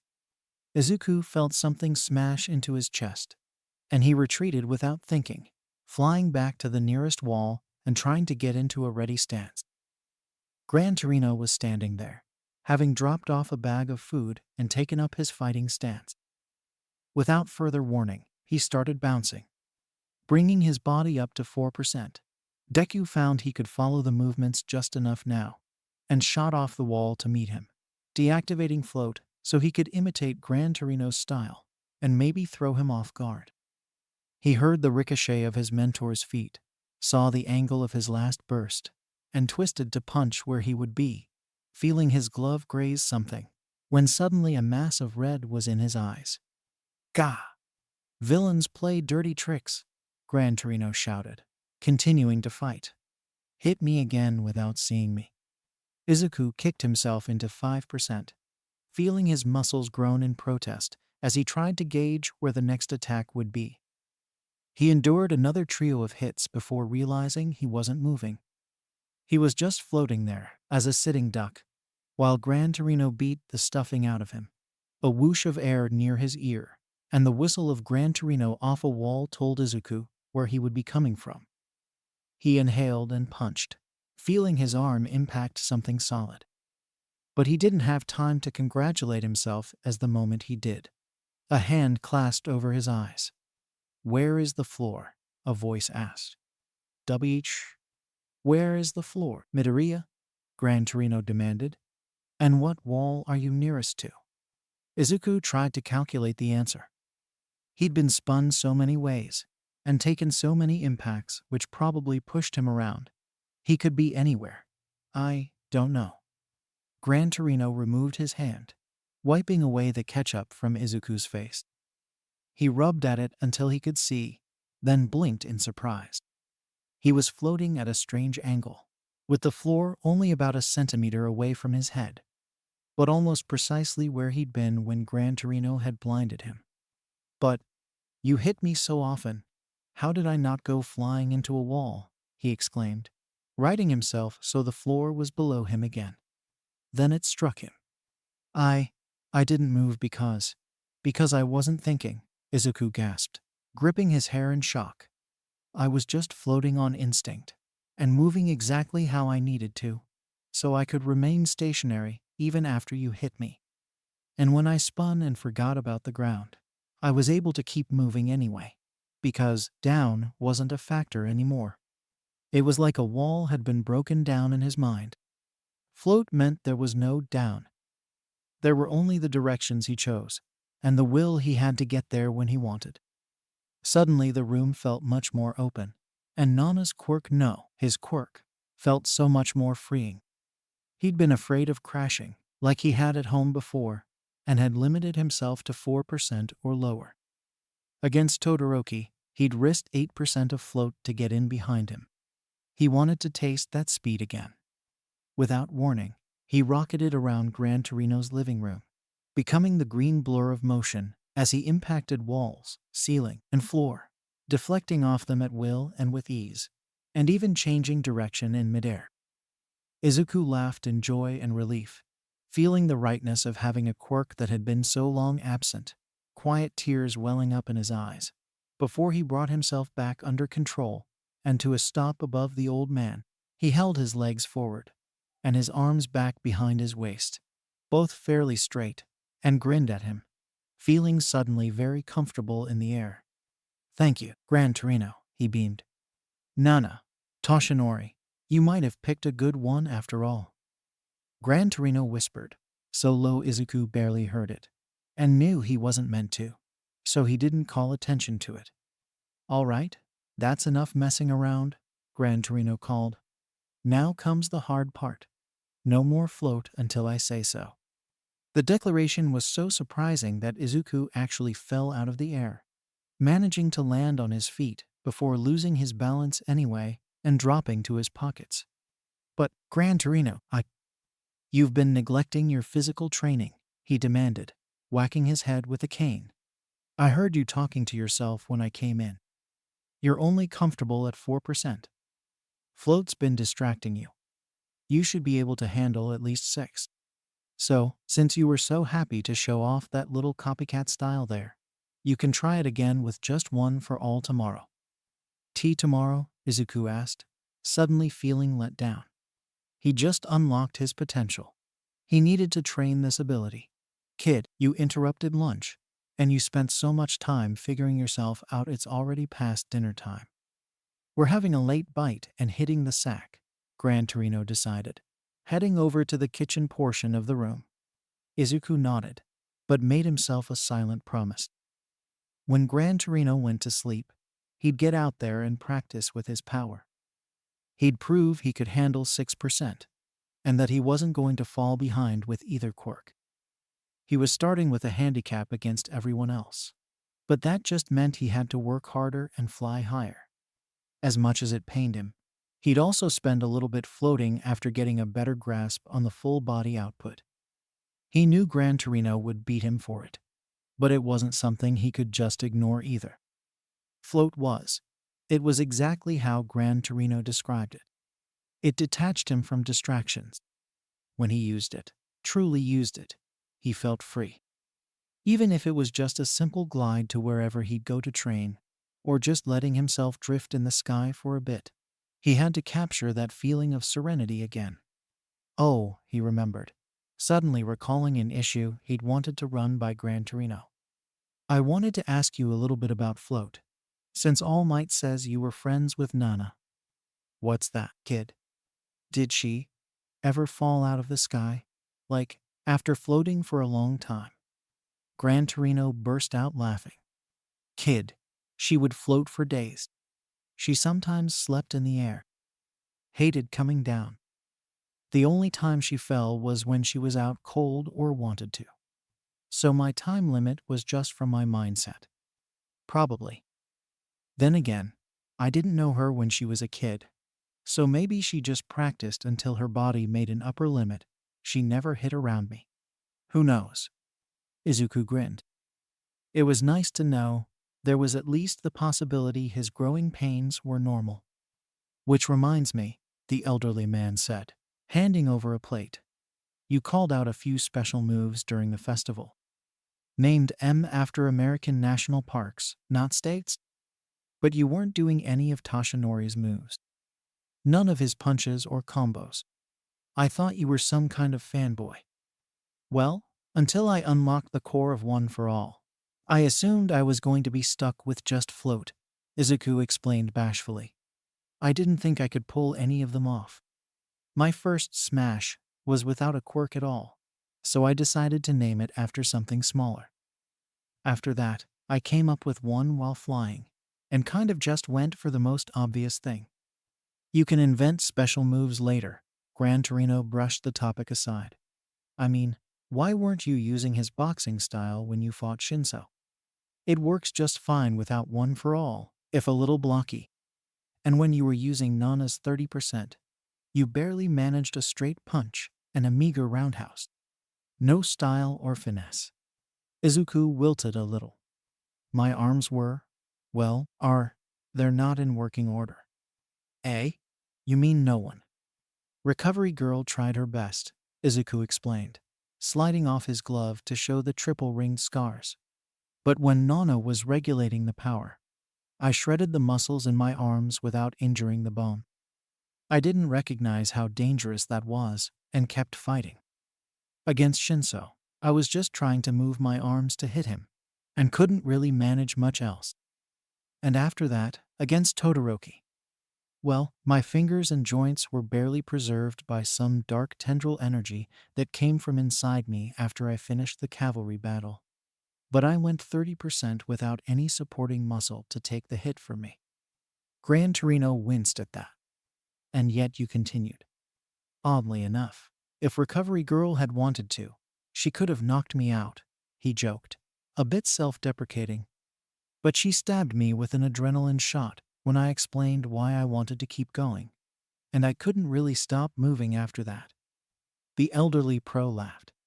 But even with that, Izuku continued, flexing his fingers a little, every time I've tried to punch with them since, or move something heavy, or there's this jolt of fear which goes up my arm. Like the 30% still trapped inside, and whenever I go to act, it tries to get out.